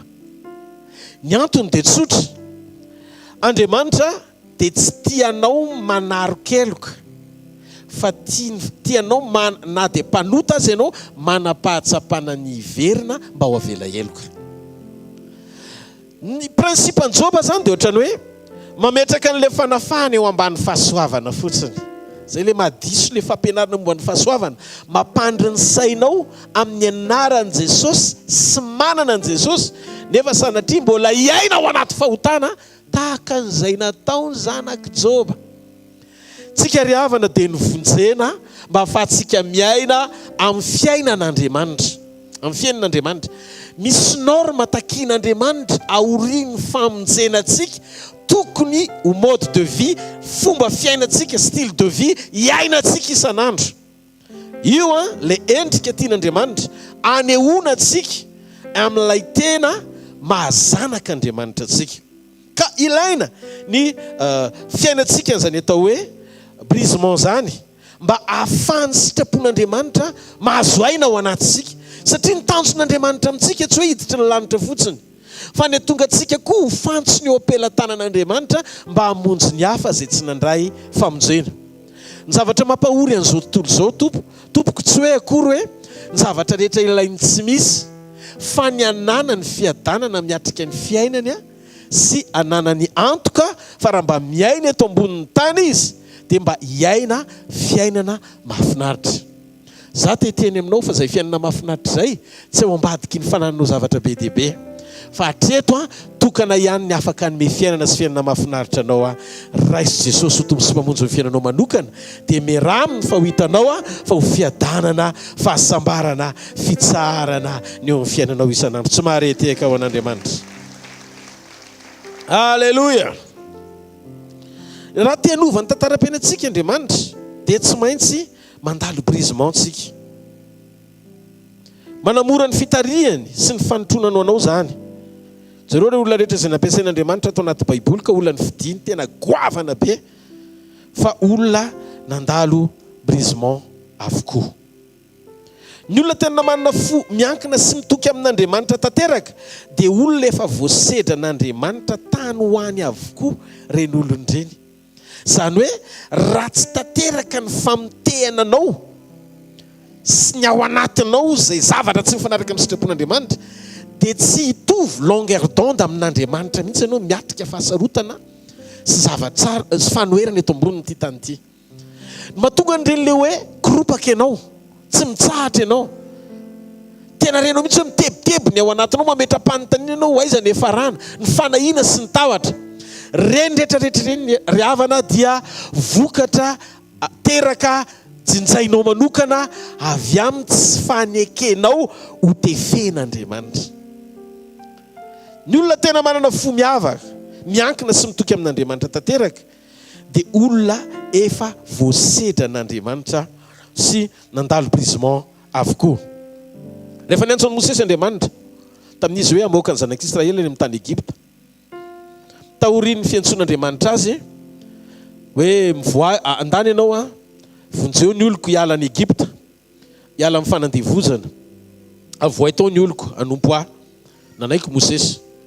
Zavatra nahavariana nefa dia zao, nanohatra ny Mosesy Andriamanitra teny an-dalana. Le Andriamanitra naniraka azy ihany nanohatra azy. Le Andriamanitra ny teny hoe mandihana, lasa niatakehany Moïse teny an-dalana. Fa inona ny antony? Ohatry ny mahagaga, fa le mpiaro azy indray ny lasa nanafika azy, nanohatra azy, nahoana? Satria misy tsy mety tao an-tran'ny Mosesy. Inona le izy? Misy tsy famorana tanteraka tao. Exodus toko 4 nefa kitsika vetivety. Bokin'ny Exodus 4:20 ka 5:10 ka nitady amono azy, tady amono Mosesy namorany zanany. Ary zay nesoriny dia natsipiny teo anilany tongoka ka hoy izy efa vady azoko tamin'ny fandatsahana ianao. Dia jereo ny zavatra nitranga. Raha tsy tanteraka io famorana io dia tsy nitsahatra ny fahatezeran'Andriamanitra. Azonareo? Le naniraka ihany ny lasa nanohatra mba hampitoetra ny Moïse ao amin'ny programa n'Andriamanitra. Le naniraka ny lasa nanohatra mba ahafahany Mosesy mandeha ao amin'ny sitrapon'Andriamanitra satria ndika ny brisement na ny sedra zay lalovanao dia misy zavatra tian'Andriamanitra ho foraina koa ao anatinao, tsy maharedeka ao an'Andriamanitra. Mafantatrareo ny lanjan'ny vavaka. Tsika zao ny vavaka nandritra ndraiky amin'ny 20 andro bavaka sy fadikanina. Na ninona nampiasa ny fotsika isika hitady an'Andriamanitra, anatsara ny kalitao-piombonana misy eo amintsika sy Andriamanitra, mba ampety ny firaisantsika aminy, atonga antsika ho karazan'olona mety amin'Andriamanitra. Entsika zao vavolombelona anankiroa tatilova, tsy fantatra hoe mbola mety tsy tonga izy, tsy afaka izy androany taty sara, tsy afaka izy androany, fa nisy fotoana izy tapaka lalan-draha vavolombelona tamin'ity herinandro ity zany. Mony io raha matoy io tsy mazava ny zavatra teneniny miraikitra ny lelany. Dia zavatra nahavariana dia zao, tao anaty vavaka sy fadikanina izy rehefa nampiasa ny fony, tena hoe tamin'ny kitsopony sy ny tao anatin'ny ray manontolo nampiasany ny fony ho an'Andriamanitra. Dia teo am-pandoliana izy ny zavatra mipoaka tao amin'ny tendany tonga dia nazava ny zavatra teneniny. Nijoro vavolombelona izy tamin'ny talata sa tamin'ny latsinainy izy iny, dia zavatra mazava tsara na ny fomba famohan'ny resaka aza zay tsy nisy fifandraisany tamin'ny teo aloha. Nandritry ny 2 taona nefa zay problème zay ny anjady teo amin'ny fiainany. Tao anaty vavaka ny poka ny vavany lasa ny teny mazava le olona mona tsy nahinteny teo. Azonareo zavatra mitsanga. Ny antony dia tsotra, enoy, ny antony dia tsotra. Nisy fotoana izy teo aloha mety tena zavazavatra. Misy zavatra tena tianao zavaina be, fa tsy afaka mamoaka an'le teny izy satria nahoana? Tsy avelan'le izy mona anazavan'le izy. Mety efa test izy dia teteny zavatra hoe tena mba hitsio ty zavatra ty, fa tsy nazava le fomba fiteny dia tsisy azony manodidina azy. Fa izy Andriamanitra ny rendez-vous pipoahana tsy any amin'ny fotoana matezitra na hitiavanao anao zavatra, feom-pandoliana ihany mapety azy satria eo ianao ny miona amin'Andriamanitra, tsy maharety eka ao an'Andriamanitra. Halleluja! Hitanareo pasteur nitsaka koa ohatry zay. fangamo safidinao azy amambolana nampiasa mba tena hoe tsy ampiasa raha nytiny tsy ampiasa solomaso fa nisy fotoana tsy maintsy nampiasa solomaso satria manjavozavo le maso na mijery eo amin'ny ordinateur izy na manoratra na mamaky baiboly dia tsy maintsy mila solomaso fa rehefa nampiasa ny fony tao anaty vavaka izy nadritr'indraiky amin'ny 20 andro vavaka tsy fa dikanina gaga izy fa eo ampandiniana tenin'Andriamanitra na hiratra tampoka ny masony zany hoe le solomaso teo tsy nilaina tsony zero tsara zay zavatra manahirana anao fa tsy maintsy ilainao anampy anao mihoatra noho zay efa nataon'Andriamanitra somen'Andriamanitra anao dia hoe sorony zany atoato fa hiditra tsetr'Andriamanitra hijoro amin'ny herin'ny fanafany sy ny voninahiny halleloia satria mangetaheta sinaonan'Andriamanitra ianao dia hovokisan'Andriamanitra ny fahatsarana mba ho marina aminao ny tenin'Andriamanitra hoe sambatra zenona sy mangetaheta ny fahamarinana fa izy no hovokisana ary angadintsika ny tantarany taty Leasy ny fiatraikany sy ny fiatraikany fanotonana teo amin'ny fiainany fa iza koa ny azo an'izany hoe mandra-pivoaka ny miasa dia hoentohana ny ekolazy andao alohantsika ty mahatoky Andriamanitra averehatra any tanatsika ataontsika izao mahatoky ianao Jesosy velona mandrakizay ianao misaotra dado tiafa mafy be ho anazy amen halleloia misy tanjom-pamorana ao anaty fanefena rehefa manaiky mandray fanefena ianao dia manamora ny fitondran'Andriamanitra anao zany hoe manamora ny fanotronany ianao ka ny fiarantsika amin'Andriamanitra dia Andriamanitra maneho ny amorapony sy ny famindram-pony ary ny fandeferany eo amin'ny fiainantsika amin'ny fotoana zay anolorantsika tena voalohany aminy zany hoe raha mbola zaza ianao dia ohatrany hoe mitonanao Andriamanitra ndao ny jerentsika ny tenin'ny profeta Jeremia ndao jerentsika ny tenin'ny mpaminany Jeremia 2:20 ny andininy 7 tapany A ozy izy Jeremia Jehovah nitominao ka voataona ny samborinao akaresinao ateo Jehovah nitominao ka voataona ny samborinao karesinao io le dingana voalohany amin'ny fiarahana amin'Andriamanitra tamintsika vao nanomboka niaraka tamin'i Jesosy voalohany dia nanao izay fomba rehetra nitomana antsika Andriamanitra zany mahatonga an'le ohatra mivalim-bavaka aingaikaingana be reny ianao zany vao manato le fitoman'Andriamanitra ianao zany tsy mijery ianao izy fa iny le fahasoavana mamaly voalaza amin'ny baiboly fa fonombola mpanoty sika dia maty hamonjy antsika izy maty hamonjy antsika izy maty hamonjy antsika Kristy dia zao ny zavatra mitranga vetivety kely tonga dia miasa Andriamanitra afoninahitra ho an'Andriamanitra fa teo ny eo tena ndray fahagagana dia jereo tsara masina akaikinao mitonanao Andriamanitra tsy noenao loatra le izy hoe fa noho ny famindram-pony dia ataon'le izy hoe satria tiany ianao hoe dia zao le izy dingan'ny fitiavana voalohany zay le dingan'ny fitiavana isehony voalohany eo amin'ny fiainanao ny fanehoan'Andriamanitra fa mitonanao izy mahita fitianao mandray valim-bavaka vetivety ianao amin'ny 6 ianao entina mibavaka amin'ny 3 tonga dia mitelefona amin'ny pastera hoe ny valy le izy fa misaotra betsaka reny rehetrarehetra reny le fitiavana hitondran'Andriamanitra antsika ao anatin'ny dingana isariany antsika mba ho tafatoetra ao amin'ny lehibe loatra ny fitiavany reny miracle instantané reny na eo ny eo reny dia voasikajy ao anatin'ny fotoamany avokoa salam-pifamofo mifampizara fity zany nareo satria te hiombona sy ohatrany hoe mifanometeny mamy ohatra zany tian'Andriamanitra atao sy aseho aminao tonanao Andriamanitra eo ampaminonanao Andriamanitra sy eo amin'ny fotoana anankiray tena te ampandroso anao izy halala azy bebe kokoa ka ny fotoan'Andriamanitra anao sy ny fanokafan'Andriamanitra ny apety ara-pananao angetaeta azy dia ampisy fiatraika ny fiainanao rehefa voakasika amin'ny valiny amin'ny zavatra zay ilainao ianao dingana voalohany zay amin'ny fiarahantsika amin'Andriamanitra ataovy amenna moa tamin'ny voalohany ohatrany hoe voninahitra ho an'Andriamanitra fa 20 000 francs karamanay fa rehefa nidratsetra Andriamanitra teo amin'ny fiainana dia amin'izao fotoana izao 100 000 tompoko lasy tompoko vavy tonga dia tiana wow Andriamanitra zany reny rehetrarehetra reny fitomananao Jehovah nitominao ka voataona nitominao ka voataona no samborinao ka resinao. Hitanao le fo resin'Andriamanitra, le fo tena miraiky ty amin'Andriamanitra. Mora mahita fitinao satria mitaonanao Andriamanitra. Rehefa azon'Andriamanitra ianao dia miditra lalina kokoa amin'izay izy manomboka mamboatra anao. Dingana faharoa, Andriamanitra mamboatra anao. Ahoana le fomba hanamboaran'Andriamanitra antsika? Io le hoe tonga eo amin'ny dingan'Andriamanitra mamolavolanao mba andresy miaraka aminy. Misy fanoerana fa izy no mampandresy ianao. Amen. Misy fotoana ianao miteniteny foana mihitsy rehefa miatrikady. Andriamanitra raha zany teo amin'ny toeranao dia tsy zao no nataoko ahy. Satria mafy loatra ny zavatra mitranga. Raha zavatra eritreretinao hoe tena milamina dia lasa ohatra ny hitanao zany hoe mikorotana. Sahirana ianao. Tsy misy mahita. Ninina zavatra ataonao ohatry ny mety be zany. Ny fiheveranao azy dia ohatry ny tsy mandeha tampoka ilay nefa ianao zanak'Andriamanitra.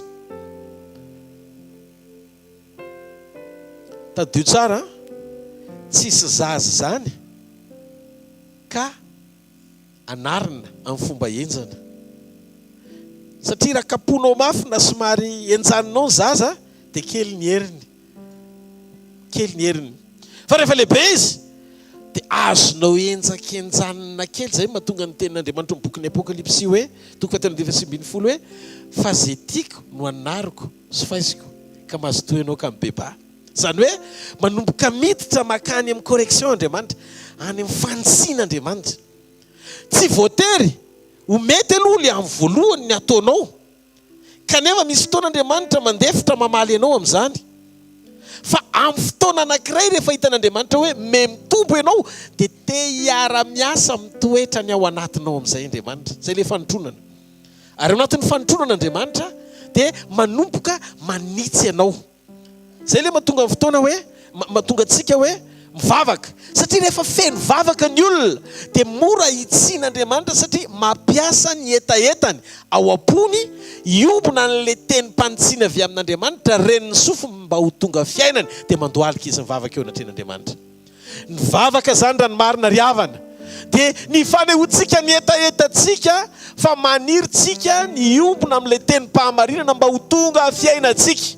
Asehontsika izay etaeta izay amin'ny alalan'ny fandolentsika eo anatren'Andriamanitra hoe manaiky tsika ny hitsin'Andriamanitra sy andeha araka ny sitrapony tokoa, arakaraka ny mahamafy foantsika, arakaraka ny hodinantsika. Zay le mahatonga milaza foana hoe lany fotoana eo ampanefen'Andriamanitra raha tokony hanam-potoana hampandrosonanao izy. Noho izany ny fahaela ny fanefena dia tsy miankina amin'Andriamanitra fa miankina amin'ny fanekenao. Ao ve tsika io? Raha dika ny brisement na ny fanefena na ny famotena le ianao mbola mitoetra eo amin'ny nofo fahavalon'Andriamanitra. Raha ny marina mantsy mila fantatsika ity fahamarinana ity. Ity nofo ity no mivadika tamin'Andriamanitra tamin'ny alalan'ny Adama. Zay no nahatonga ny taranak'i Adama very eo amin'ny nofo fa nivonjen'i Jesosy ara-panahy. Tsy resaka lavabe fa mety ho fantatsika ny fahamarinana zany teny zany ara-baiboly satria efa torina eto foana zany. Noho izany ny fitoeranao eo amin'ny nofo, ny fiertenao eo amin'ny nofo, ianao miraikitra eo amin'ny nofo ny mahatonga an'Andriamanitra manohatra anao satria te hisitona anao izy ala eo amin'ny nofo mba hahatonga anao olona fanahy afaka hiaraka amin'Andriamanitra. Andriamanitra mantsy dia fanahy.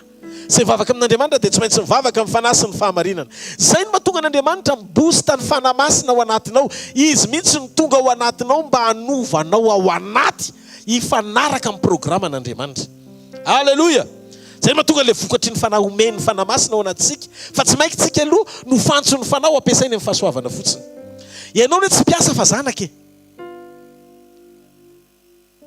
Tsy piasa an'Andriamanitra ianao, tsy mpanompony loatra ny fiantsoany ianao fa zanak'Andriamanitra ny fiantsoany ianao. Ka Andriamanitra matoa mampandalo anao brisement izy dia Andriamanitra te andresy ianao mba hampandreseny ianao. Ho amin'ny tanjom-pampandresena anao ny antony andreseny ianao zany hoe mila tonga eo amin'ny dingana anankiray aloha ianao resin'Andriamanitra vao hampandreseny ny zavatra rehetra. Tsy marety kavan'Andriamanitra. Haleloia. Ka Andriamanitra mampandalo antsika ny fanefeny, ny fanamboarany, manitsany izay tsy mety rehetra ao anatsika. Tsy zaza no anarana sy faizina fa zanaka. Ary ny Baiboly dia milaza fa nisany faneom-pitiavana koa ny fanetsiana sy fanefena. Raha ianao mbola tsy mahatsiaro fa Andriamanitra efa nitondranao tao anatin'ny vanim-potoanany brisement dia mbola lavitry ny planin'Andriamanitra ianao zany. Ny antony, ny fanefena ny brisement dia tsy inona fa fampiasana hery amina zavatra anankiray. Taone inona ny dikany hoe brisement? Ny zavatra hoe briseko, ravako, potehiko ny dikany. Raha diky, ohatra, ny antom-pisiny ty bafla tsara tarehy zokorado ty zao dia anaovana retour. Dia zao, amin'ny fotoana anankiray, potehiko ty bafla ty, dia tsy mitoetra eo amin'io bafla io tsony no valeur mahabafla azy, satria tsy azo ampiasaina tsony izy miverina amin'izay zavatra endrika ny sehony teo aloha satria potika izy. Atsangany ny tanan'izay olona manaiky hoe zay mihitsy le brisement dikany. Ya. Ianao nefa tsy afaka handrava zavatra anankiray amin'ny fomba malefaka. Tsy maintsy violon. Somary mafimafy. Fô rava le izy marina zany sa tsy marina aloha e. Tsy maintsy misetra kely ianao mampiasa hery vao misy fampitehiny eo.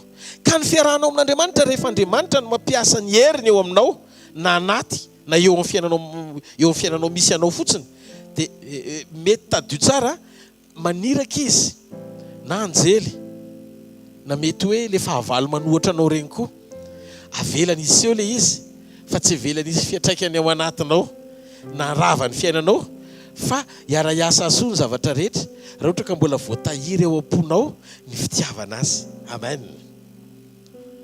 Dikan'izay misy zavatra tian'Andriamanitra potehana ao anatinao tiany hoe sorona. Misy zavatra tian'Andriamanitra ho ahitsanao tsy mbola nazy. Atonga anao tsy azo ahy, atonga azy tsy azo ahy na ilaza fa azy tanteraka ianao. Ka ny hoe mamotika na brise ny hoe mamotika na mandrava zavatra anankiray dia ny dikan'izay dia hoe mandrava ny valeur na ny tombam-bidy na ny endrika sy antom-pisiny io zavatra anankiray io tsy verina amin'ile endriny teo aloha intsony. Zay ny dikany. Ka ny hoe potika dia tsy misy valeur intsony ny dikany. Rehefa poteko zao le bafla dia tsy azo ampiasaina intsony satria veriny valeur mahabafla azy. Ohatray koa stylo, ohatray koa micro. Rehefa Andriamanitra zay ny mandrava sy ohatra hoe mamela antsika handalo an'izay brisement zay dia misy valeur tiany hoe sorona ao anatsika. Tsy inona io fa la izaho teseho manokana amin'ny fisehoana maha-izaha hoa eo amin'ny nofo. Ohatra, te hitoky ianao fa nianatra be dia mavita amin'ny fiainanao na tsy misy Andriamanitra azy. Fiteny gentilisa no miteny hoe azo atao ny tafavoaka fa ny fivavahana dia natao an'ny olona faible. Daso hoazavaiko amintsika bebe kokoa. Amin'izany ny avonavona sy ny orgueil tena enjana be. Ny fiaterana amin'ny saina, ny vola, ny diplôma, ny intelligence. Zay atono men'Andriamanitra anao ka nanao mihoatra noho ny olona nefa hianteranao fa eo amin'ny nofo dia zay no mahatonga an'Andriamanitra mitsangana manohatra anao satria tsy tian'Andriamanitra ianao rehefa tonga zanany hiantehitra amin'izay fahafahanao manao zavatra sy ny maha-izy ianao eo amin'ny nofo. Zany no antony mahatonga ny olona rehefa mandalo brisement dia mahatsapa fa tsinitsinina izy. Ny olona rehefa vita brisement na hoe nandalo sedra dia manomboka me mahatsapa izy ao anatiny hoe tompo tsinitsinina raha tsy teo ianao andao tsika te hatanina mafy be ho an'ny tompo. Misongadina ao anatin'ny fomba fitenireny olona ireny no hoe ny fandraisan-dahatra fiainao anatin'ny fony fa ny rehetra momba azy dia Jesosy daholo. Ny olona anankiray rehefa tsy mametraka ny maha-izy azy an'Andriamanitra eo amin'ny fiainany fa manomboka mametraka ny maha-izy azy eo amin'ny nofo hisongadina sy mihoatra noho ny ara-panahiny. Raha vao olona ny te hiavaka hita maso mitovy amin'ny gentilisa dia mbola lavitra ny afo ny kitay. Mbola lavitra ny afo. Tsy rehetra mihitsy ianao an'Andriamanitra satria tsy libra, mahatsiaro tena tsy libra Andriamanitra miaraka anao. Indrindra moa misy olona mbola tsy teo amin'Andriamanitra izy dia efa nahazo toeram-boninahitra, mbola tsy nandray an'i Jesosy izy dia efa docteur, mpanan-karembe, PDG, tsy fantatro hoe mahatsapa tena fa zavatra talohany nandraisany an'Andriamanitra. Tena reny olona ireny tena mafy be ny brisement satria nahoana le tsy mora manaiky an'Andriamanitra fa mbola mitoky amin'ny sainy sy ny fahendreny sy ny maha-olombelona azy. Rehefa tonga ny brisement, ianao dia mahatsapa fa tsinotsinona raha tsy misy an'Andriamanitra, satria Andriamanitra dia anovanao tsy olona hitoky amin'ny valeur anao eo amin'ny nofo izay fahavalon'Andriamanitra intsony, fa lasa izy mihitsy lasa Andriamanitra mihitsy ny valeur anao. Amen. Ka ny brisement rehefa very ny brisement dia orgueilleux be, feno avinavina be. Ny olona tena hoe efa nandalo an'izay fitsapahana zay, nandalo an'izay sedra sy fanovana zay dia tadio tsy mahalala avinavina zany olona zany, ohatra ny Joseph. Fianao ampelantanan'Andriamanitra tanteraka no izay zavatra mitranga manohatra anao. Tsy lany fotoana ianao, milany fotoana sy nanome fotoana ny aino an'Andriamanitra. Tsy manetiaka ho an'Andriamanitra. Halleluja. Hitanareo ny mampalahelo averiko, raha olona hafa no nanamaritra ny Joseph, tsy maharary tsy dia ahoany loatra fa piray tapo taminy. Kanefa le pirara ny ilaina ny atongavany any Egypta, satria Andriamanitra nandefa azy any ho mpanapaka tao Egypta mba ahafahan'ny zanak'Israely ho voavonjy amin'ny mosary. Fa tsisy ao anatiny ao ny amin'ny fisarahany amin'ny nofo dia tsy possible ny ananany an'izany. Teneno akaikinao Joseph ananana hoe amen. Izy nandalo an'ilay izy tsy nitomany izy satria tsy mahakasika azy le izy. Fa rehefa miverina ny rahalahy vakeo ny Baiboly vao nitomany izy satria nao nanakasika azy le izy hoe reto le ondry very sy nanifa miveriny indray. Ary marina tsisy lolopota ao aminy satria raha ny tena marina tokony hoe fanao veloma dia iny ianareo dia andana mandefa sao dia andratra faharoa indray na fanteliny satria tsy namela azy fa ozy izy ny Baiboly ary noentiny ireo dia nampitoeriny tao dia niara-nonona taminy. Dikan'izay fri be mihitsy ny fony, malalaka tsara amin'ny fony. Hitanareo ny olona raha tsy vita fanefena tsy anana ny toe-pitiavan'Andriamanitra anapaka ao anatiny. Ka raha mbola ianao lany fotoana mandoto fo amin'ny tsisy dikany, tsy mbola n'Andriamanitra anao. Ovay ny tompo aneny fo mafy rehetra, adio fosy ahitan'Andriamanitra. Alleluia, alleluia. Zavatra roa no ahitantsika an'Andriamanitra zay tsy manam-pahamasinana tsy ahitany tompo, toetra le izy. Ny anankiray faharoa zay tsy madio am-po dia tsy ahitan'Andriamanitra. Tsy afaka miara-miasa ny toetra tsy mihoatra ny Joba hoe anaovako fanatitra fotsiny ireo fa ny rany zanak'ondry fotsiny dia madio dia ohatr'izay mbola erreur amin'izao. Sary ny rany Jesosy dia mandeha fotsiny dia na manota ianao na maninona tsy fantatry ny hotatsony ianao satria ianao mbola vonona ny anota. Ka ianao zany tsy afaka hizara fahamarinana izay tsy hainanao. Lasa sarotra romanao le izy ohatra ny kakao anaty po. Tsy midika hoe tsy mamofony fa sokafo fotsiny sarony. Na ianao adionao tompoko afa-tsy ianao, tsy misy fetra toko ateriko tompo. Alleluia. Ateriko ny saotrako. Enoele tsy possible zany olona zany hitetsoroka fa mahavita azy.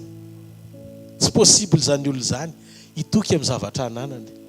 Tsy possible zany olona zany iraiki-po amin'ny tany. Ny antony dia tsotra, mananantoka izy zavatra anankiray. Fa ninona mandao azy akoatran'Andriamanitra dia mbola afaka no azony raha mbola eo Andriamanitra.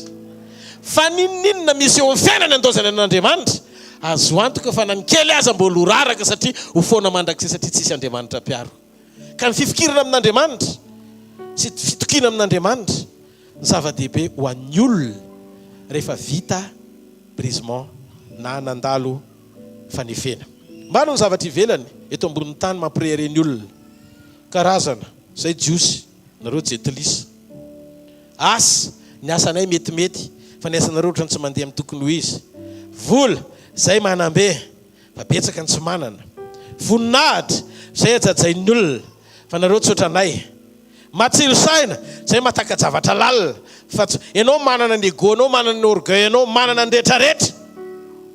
Miakatra amin'izay raha soroka manomboka misy baolina sponge 5 eo amin'ny anankiray sy ny anankiroa miandranandrana ny loha vokatry ny fanehoana sy fifikirana amin'ny zavatry ny tany. Za mpianatro Boston, Harvard sy ny karazany. Za tsy miteny hoe ratsy zany. Fa ny firehaky ny fiainana raha mbola eto ambony tany tsy makaizy zany. Tena misotomina fa tsy makaizy zany rehetrarehetra zany.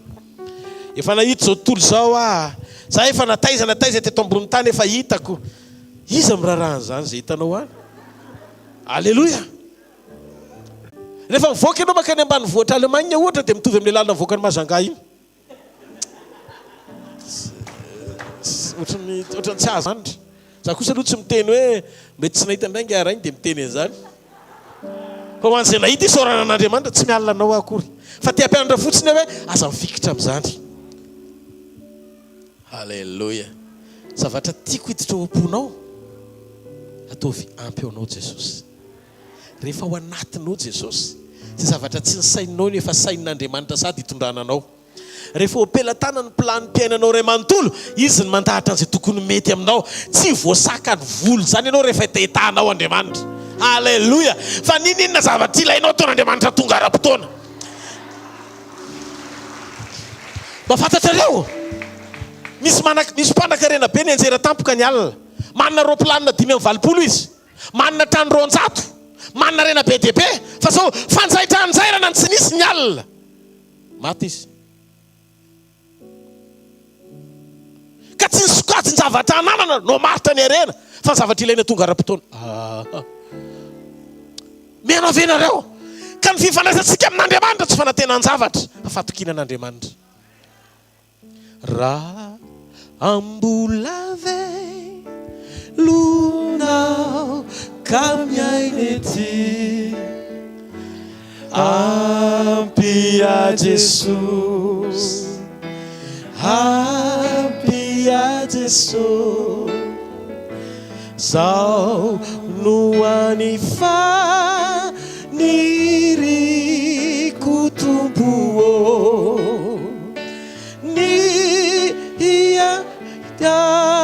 tuampoko fapia Jesosy.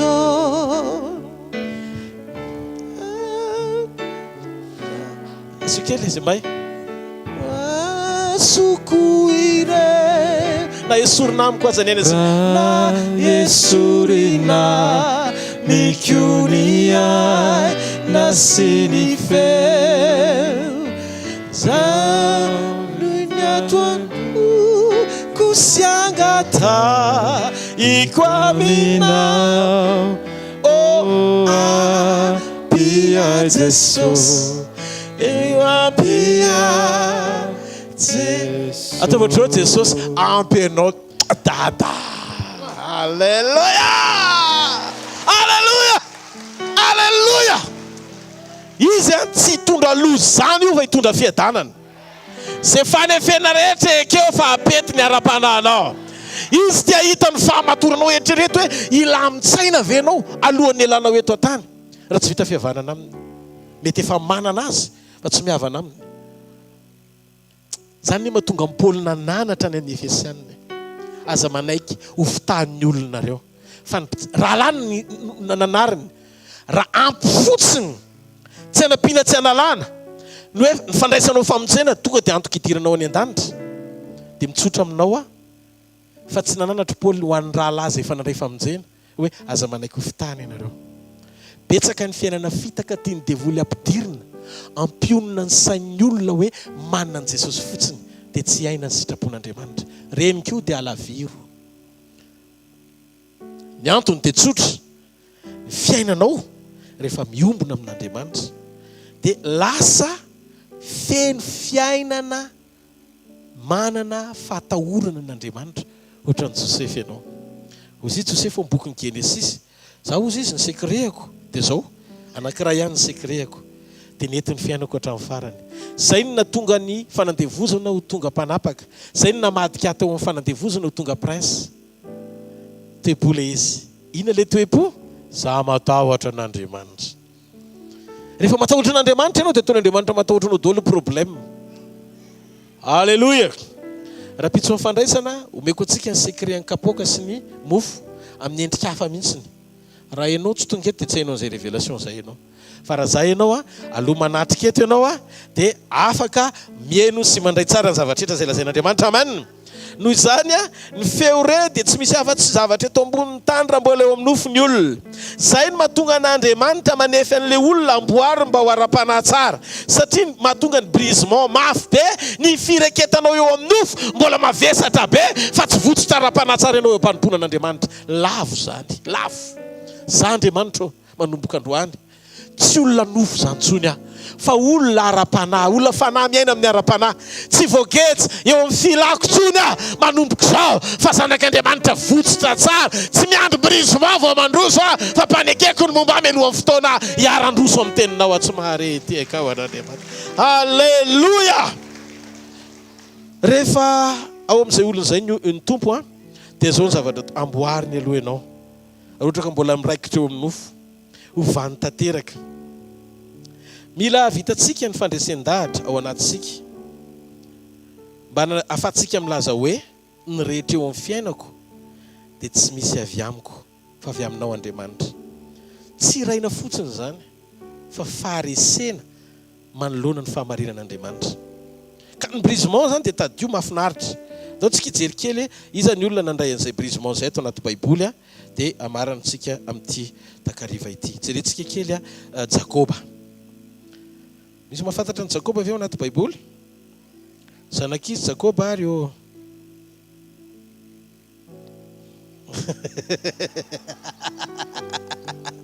Jakoba toko faharoa amby telopolo.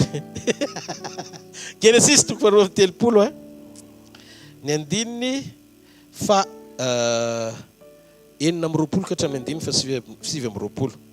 Ataoko fa efatra amby roapolo ka hatramin'ny andininy fa sivy amby roapolo vakitsika amin'ny anaran'i Jesosy. Zao ny zavatra nitranga andiny fahatelo dia nitsangana tamin'ny alin'iny ihany Jakoba ka nitondra ny vadiny roa andiny fahatelo amby roapolo sy ny zanany sy ny ankizy vaviny roa ary ny zanany lahy iraiky ambin'ny folo dia nita tamin'ny fitana tao Jaboka izy. Zany hoe fitana tao Jaboka no ny epitany Jakoba. Andiny fefatra amby roapolo. Ary naka azy ireo izy dia napita azy tamin'ny renirano ary napita ny fananany koa. Zany hoe efa lasa daholo ny fananany efa lasa daholo ny vady aman-janany izy rery sisa. Dia Jakoba rery sisa no nitoetra teo ary nisy lehilahy anankiray nitolona tamin'ny ambarapara zavaratsy ny andro. Dao aloha zavaintsika kely. Fa maninona le anjely ny tonga dia nitolona tamin'ny Jakoba no nataony. Ary zay ny antony nahatongavany hitolona amin'ny Jakoba fotsiny. Zany hoe hiady amin'ny Jakoba. Ny antony nahatongavany le anjely dia hiady amin'ny Jakoba. Mba azonareo hoe dikan'izany hitolona. Fa inona ary ny antony fa maninona? Nareo mba nantan'Andriamanitra ny amin'izany? Dia ndao toizantsika kely dia Jakoba rery sisa nitoetra teo ary nisy lehilahy anankiray nitolona tamin'ny ambarapazavaratsy ny andro. Ary rehefa hita ny fasinaresy azy dia nitendreny ny fotopeny ka dia nivika ny fotopeny Jakoba raha mbola nitolona tamin'izy. Hatreo aloha. Nivika ny fotopeny Jakoba zany hoe dikany hoe nivika brisé.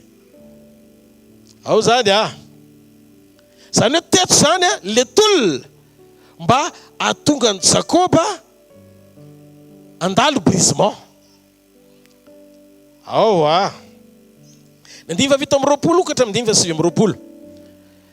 Ary izy avela andefa efa mazava ratsy ny andro. Fa io kosa Jakoba tsy avelako andehanao raha tsy tahinao aka.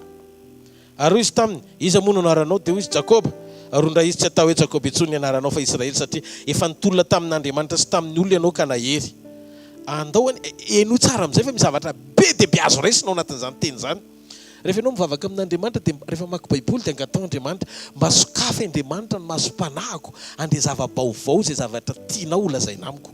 Fa rehefa izay ny ataonao anatin'ny fonao dia teny aminao Andriamanitra dia ino kely anie ny fitombohan'ity tantara ity dia hoe irery Jakoba. Ny brisement dia tsy rahanao amin'ny olona fa affaire personnelle anao sy Andriamanitra enao rery. Ny zavatra namboarinao tsy namboarina andrakoto, ny namboarina andrakoto tsy namboarina andrabe, ny namboarana ny lila tsy namboarana ny Suzanne. Fa samy mitovy, samy tsirairay avy ilay zavatra manokana. Tsy tambarana amin'ny hafa ilay izy, mety misy tranga manohatra mitovy na indray. Fa ny brisement samy hafa no antony satria tsy mitovy ny toetra sy ny toe-panao anatin'ny olona. Ny brisementanao zany tsy ny antsika tsisy mitovy na ray ary fa tsy maintsy Jakoba rery dia anao rery koa. Satria ianao le amboarina manokana eo anatren'Andriamanitra. Tsy mitovy mitovy zany ny brisement fa ny tanjony ny tovizana ny atonganao olona mety amin'Andriamanitra sy ovy araka ny sitrapony zay le but objectif ambadiky le brisement ao a tsaro fandraindray rehefa misy tranga anankiray tsy mety miva zay eo amin'ny fiainan'ny olona anankiray dia misy fotoana ianao manampy azy maraina tandro hariva fa tsy mety miva mihitsy le izy. Inona ny antony? Aza mamafy eo amin'ny fiainan'ny olona mandalo brisement fa sao dia manjary ny jinja mitovy nareo ao anatin'le izy. Ny antony dia tsotra, iteny zavatra tsotra aminao anome ohatra kely. Jereo famaninina, valiny fantanina petraka famaninina, fantanina petraka aminareo. Jota niezaka ny hamonjy an'i Josefa mba hamerina azy any an-tranony. Fa tsy vita mihitsy fa tsy maintsy lasa andevy ihany izy ho an'ny Egypte satria ny brisement lalovan'i Josefa tsy afaka idiran'ny Jota na malahelo azy izy. Raha miasaka niditra teo Jota tonga dia nitambarany zareo dia miaraka avy teo izy Josefa satria maro anisa mpanohatra demokrasia ny tanàna tamin'izany. Ao ve tsika satsy ao? Noho izany ny brisement ny olona anankiray rehefa Andriamanitra mifantoko amin'ny olona io azy idirana. Mampisaringitra amin'ny fiainanao tsy amin'ny napaly izy. Raha tsy tonga any amin'ny tanjony Andriamanitra mantsy tsy afa-po. Satria ny fanefena olona anankiray sy fanamboarana azy dia tsy tanteraka mihitsy amin'ny alalan'ny fanekenao ijoro mbola ampitony azy ao anaty faratsiny. Misy olona eto androany azonao tsara le dikany zavatra tian'Andriamanitra ho tenenina tsy mahareteka ao an'Andriamanitra. Halleluja. Halleluja. Inona ny tian'Andriamanitra ho tenenina? Tsotra le izy. Tsotra le izy. Zao ny zavatra tiany tompo tenenina. Ny zava-misy teto Jakoba rery sisany teo. Tsy nisy fananana na harena na zavatra be dia be tsony teo. Akoatry ny vady miaraka tamin'ny vady aman-janony avokoa ny fananany rehetra. Donc le anjely zany raha tonga mifampitolona tamin'ny Jakoba tsy androbany fananany. Tsy hoe iady mba haka fananana. Fa iady ikasika ny todin'akangam-peny mba tonga an'le izy hivika. Tentona tsika eritreritra eno tsara ozy izy le anjely efa mifampitolona tamin'Andriamanitra sy ny olona ianao ka naharesy. Nareo ve tsy efa mba nahita ny reny reo mety tsy mpanaraka an'le izy foana tsika fa mba nijery boky sarenina mijery zavatra. Fa ny olona tao hoe resy zay kao nareraka na misy favoazana rehefa vita ny ady. Le anjely tsy isy nikitiana nefa Jakoba nisy niraisy satria vika amin'ny fotom-pen'iza zany tokony resy Jakoba. Fa ozy izy le anjely ianao nandresy. Amin'Andriamanitra ny fandresena tsy eo amin'ny nofo fa amin'ny ara-pana. Misy zavatra. Hitanareo ny fanekeny Jakoba ho vo tao anaty tamin'izy ny tolomina. Tsy le Jakoba matanjaka miziriziry be amakevy miaraka amin'ny famitahana sy ny hevi-petsenanana iny. Fa le izy taoriana amin'ny fampitiana lasa mivika ny ova tanteraka ny tantara-penany satria tsy mety raha le endrika teo aloha ihany le endrika vaovao. Efa lasa ny zavatra taloha indro tonga vaovao. Halleluja! Halleluja! Ka ao anatin'ny fitolomana sy vavaka tsy maintsy misy brisement aloha vao changement.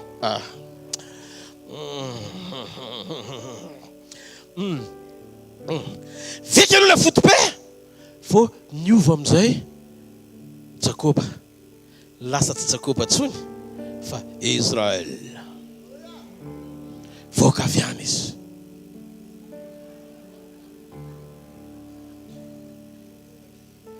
Israel. Dia ozy ny sasany nandresy an'Andriamanitra sy ny olona.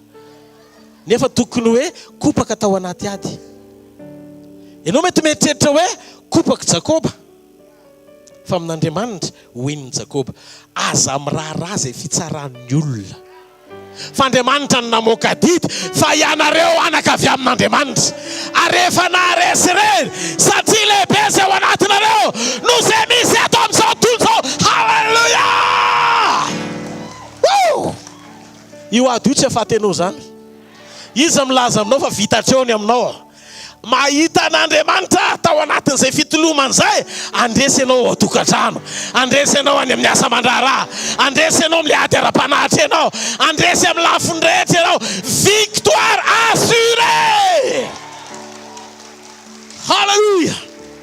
Zany rehefa miaraka amin'ny Jesosy mpandresy mandrakarivotsika. Satria nahoana? Vita sedra. Teto nahitako fa tsy anjely mila ny volany sy ny hareny no antony tolomana teo mandra-paraina ny andro. Aiza daholo eo fananana. Tsy anjely mpanendaka ny ona taminy. Fa anjely mpanova. Halleluja.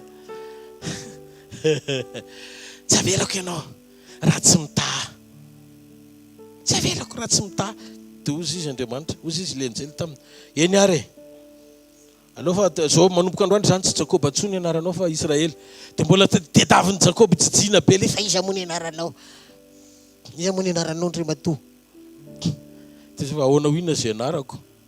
Fa ny anaranao mila hovaina aloha. Halleluja. Amin'ny fotoana fantatrao ihany ny anarako. Halleluja. Satria anarana ambony noho ny anarana rehetra ny anarany. Izay nomena antsika androany. Jakoba niaritra fa tsy nomena anarana. Fa ianao rehefa mandoalika nomena anarana ambony ny anarana rehetra. Ny anarana nomena sy nomenanao anarana manapaka eken'ny lanitra sy ny tany. Anarana ambony noho ny anarana rehetra eken'ny olana sy ny problème. Anarana eken'ny zavatra rehetra satria mpamonjy. Halleluja. Izay anaran'izay. Izay anaran'izay. Manaova halleluja ho an'i Jesosy.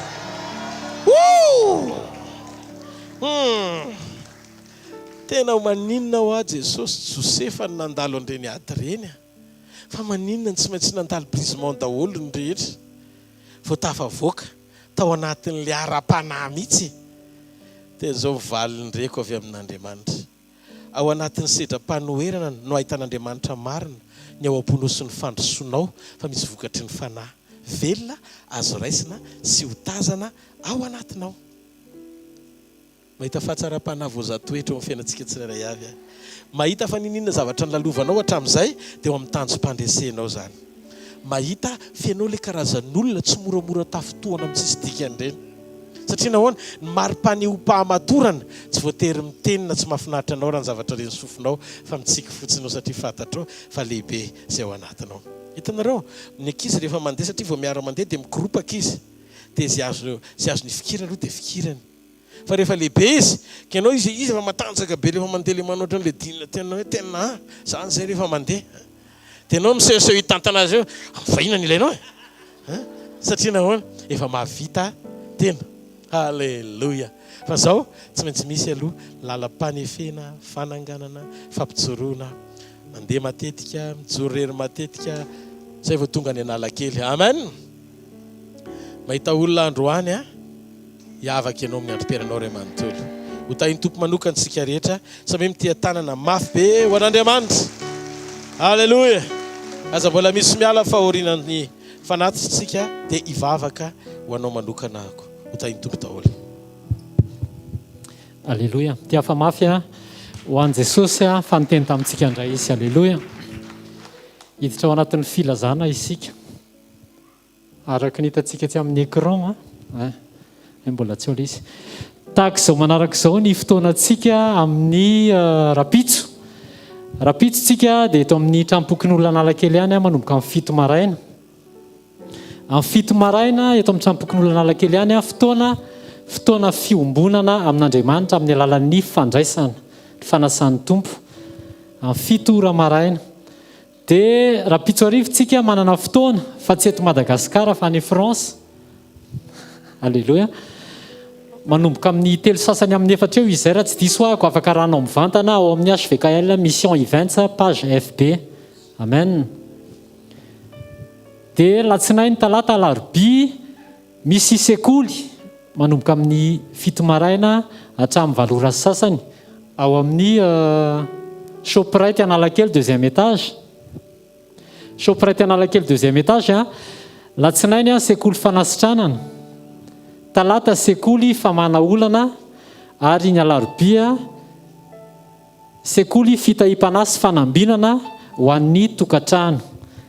Alterné izy io ray 1 sur 2 ozy izy fiteny frantsay sekoly tokantrano sy sekoly fitahim-panahy sy fanambinana ho an'ny tokantrano. Alleluja. Dia miverina eto indray tsika amin'ny Zomà amin'ny herin'ny androany manomboka amin'ny 4 ora hariva. Dia fotoana Zomà Fanotronana moa fiantsontsika anazy. Mino ahako fa mitahin'Andriamanitra ianao tao anatin'ny tenin'Andriamanitra. Ny fotoanantsika rehetra dia ezahina mivoaka direkta amin'ny page FB hvkl-mission events dia mandeha direct sur YouTube ihany koa. Mitapehanao anaty YouTube hoe hvkl-mission dia mivoaka ao anaty YouTube io fotoana zay hitanao ao amin'ny page FB io, ary mandeha sur web radio ny fotoanantsika rehetra efa nezahany zay tao anatin'ny 2 herinandro dia alefa miaraka amin'ny fotoana anankiray Facebook, YouTube ary web radio hvkl-mission. Dia asaina ampanajanytsika ampitiavana fa fantatritsika fa tsy mba foana tsy akory ny fikelezantsika aina ao amin'ny tompo. Ao anatin'izay ihany koa dia misy ny fanorenana ny centre hvkl international fatao eto Antananarivo le izy raha ohatra ka mahalinanao ny andindiny momba izay na te hipartisipe anao handray anjara amin'ny fanorenana izany dia afaka manantona amin'ny pasteur sandratra ianao rehefa mirava. Zany hoe afaka manantona rehefa mirava dia omenanao le numéro de compte ahafahanao mandrotsaka an'izany ampitiavana tanteraka. Marihana fa atao mangarara tanteraka ny fitantanana izany vola izany. Amen. Amen. Ao amin'ny tanjona famonjem-panahy. Alleluia. Inoko fa voalaza daholo zay zay tokony holazaina. Ian'ny tompoka zadino manaraka amin'ny Cool TV isa-maraina. Amen. Ainjiro ety aloha ny tananao andaontsika hivavaka ho an'ny fanatitra sy ny ampahafolo-karena. Ray amin'ny anaran'i Jesosy Kristy avy Nazareta no isorana ianao. Noho ny amin'ny fahafahana izay nomenao anay na fahanay naka Jesosy tamin'izay nomenao araka ny lesona tamin'ny larobia.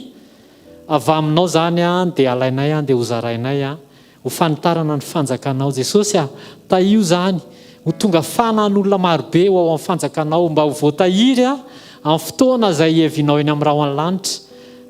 Misaotra ray amin'ny anaran'i Jesosy. Amen. Ndao tsika hitehaka mafy ho an'i Jesosy andraisantsika ny mpanampin'Andriamanitra. Alleluia. Ndao tsika hitsangana eo amin'ny toerana misy antsika tsirairay avy hisaotra sika sitraka ny tompo amin'ny fotsika rehetra. Ao fofany amin'ny lanitra ny taninao dia makasitran'Andriamanitra tamin'ny fotoana androany. Ataovy tena ren'Andriamanitra ny omponao miteny aminy amin'ny takarivo ity. Teneno Andriamanitra hoe tompo tonga eto manatrika ianao. Tsy tahaka izay mahazatra nefa Jesosy. Fa tonga manokatra ny foko. Mampanaiky ny atao anatiko rehetra an-tsafidy anao izay mahafinaritra anao. Fantatro fa mandrakizay ny famindraponao. Raha tsy misy izay vitanao anahy Andriamanitra dia tsisy ninina azoko antenaina na amin'ny fiainana mandrakizay na amin'izao ankehitriny izao sy ny hoaviko. Fa noho ny famindraponao sy ny fahasoavanao dia mijoro androany olona voavela eloka miombona tanteraka amin'ny sitraponao ary vonona niatrika ny fiainan'Andriamanitra hifanaraka amin'izay tianao ny amiko. Misaotra fa ny brisement tsy hoe ratsy fa hozy izy ny tenin'ny bokin'ny Jakoba.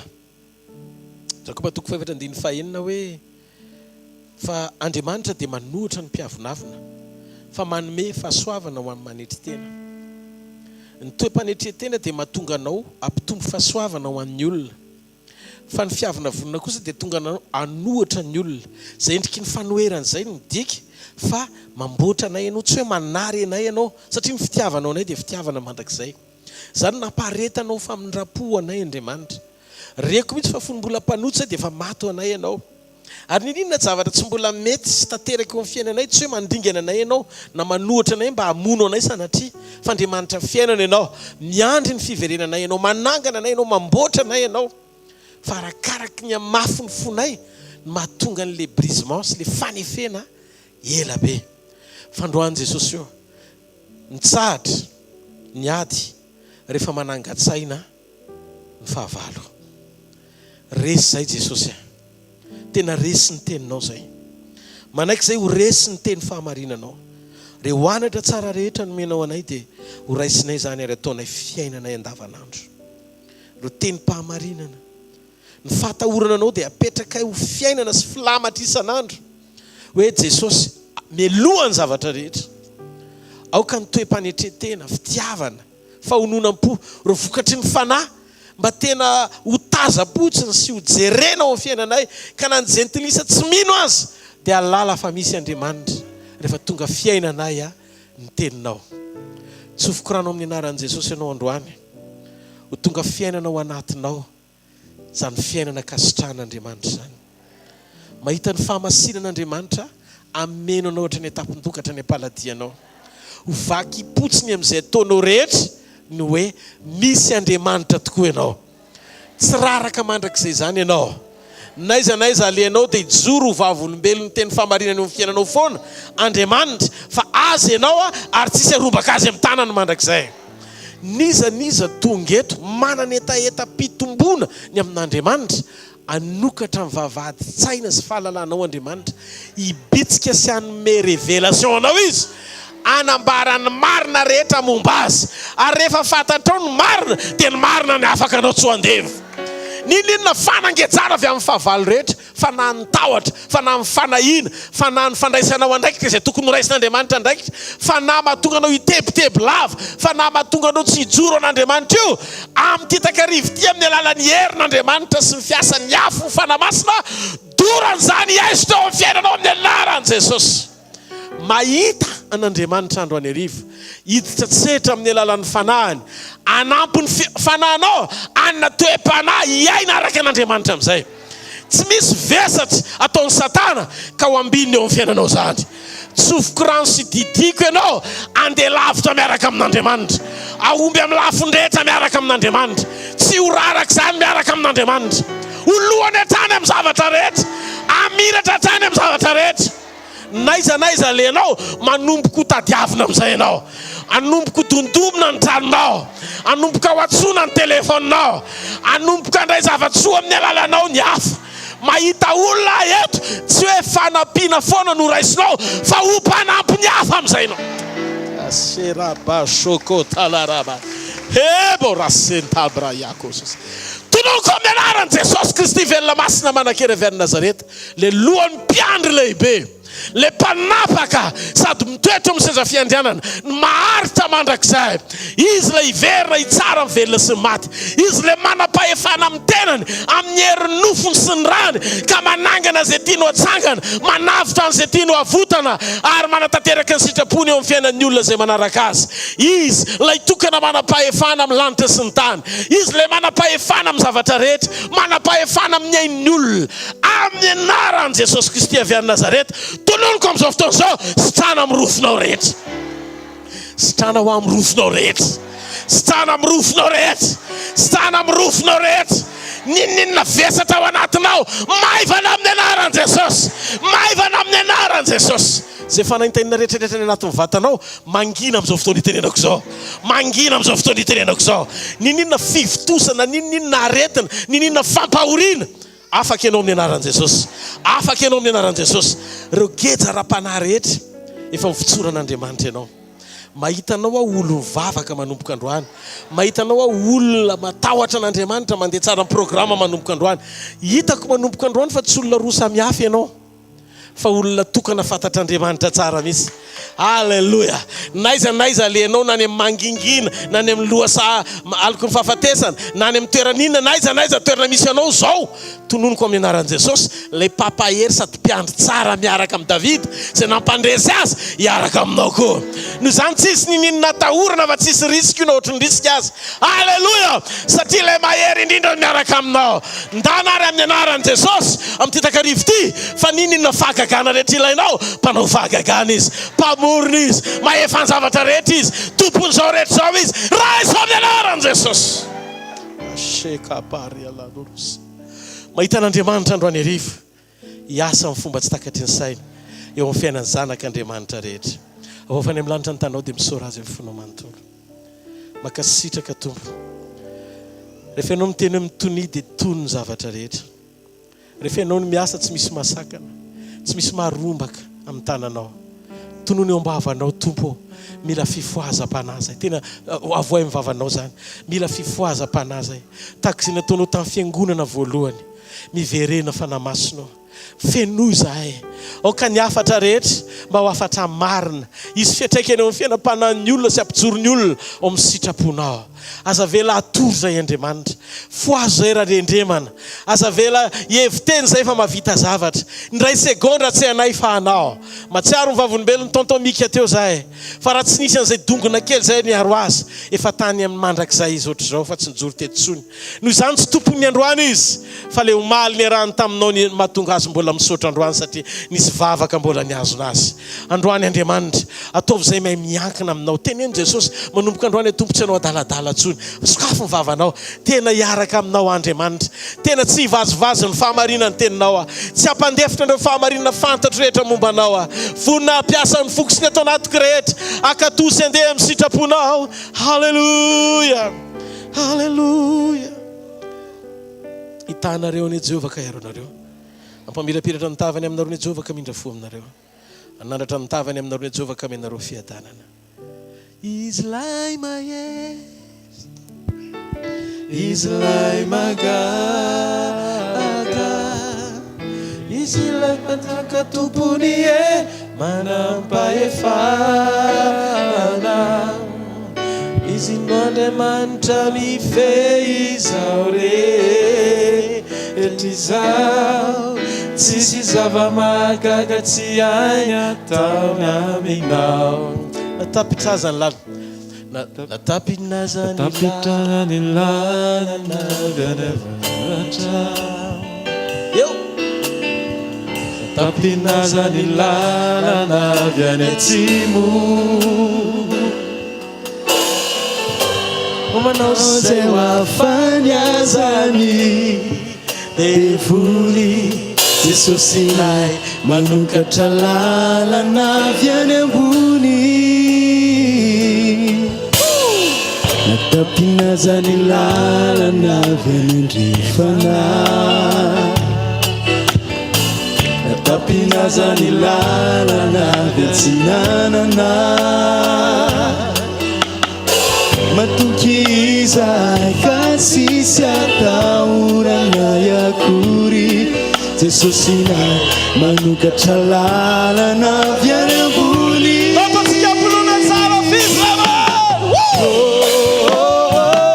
Izy lay mahay,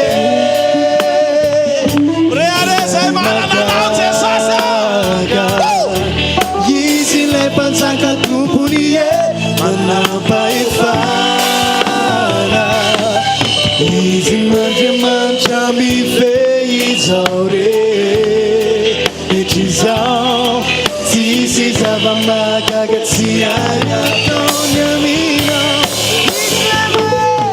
Lay mahay, izy lay magaga, izy lay mpanjaka tompony manampahefana, izy n'Andriamanitra mifehy izao rehetra izao, tsisy zava-magaga tsy ainy ataony aminao. Halleluja. Tanao dia misarazy amin'ny fonao manontolo saotra Jesosy manana izay manana anao, matoky anao zay amin'ny fotoana rehetra, manana pahery ambony pahery zay miankina aminao. Halleluja. Izy lay mahay.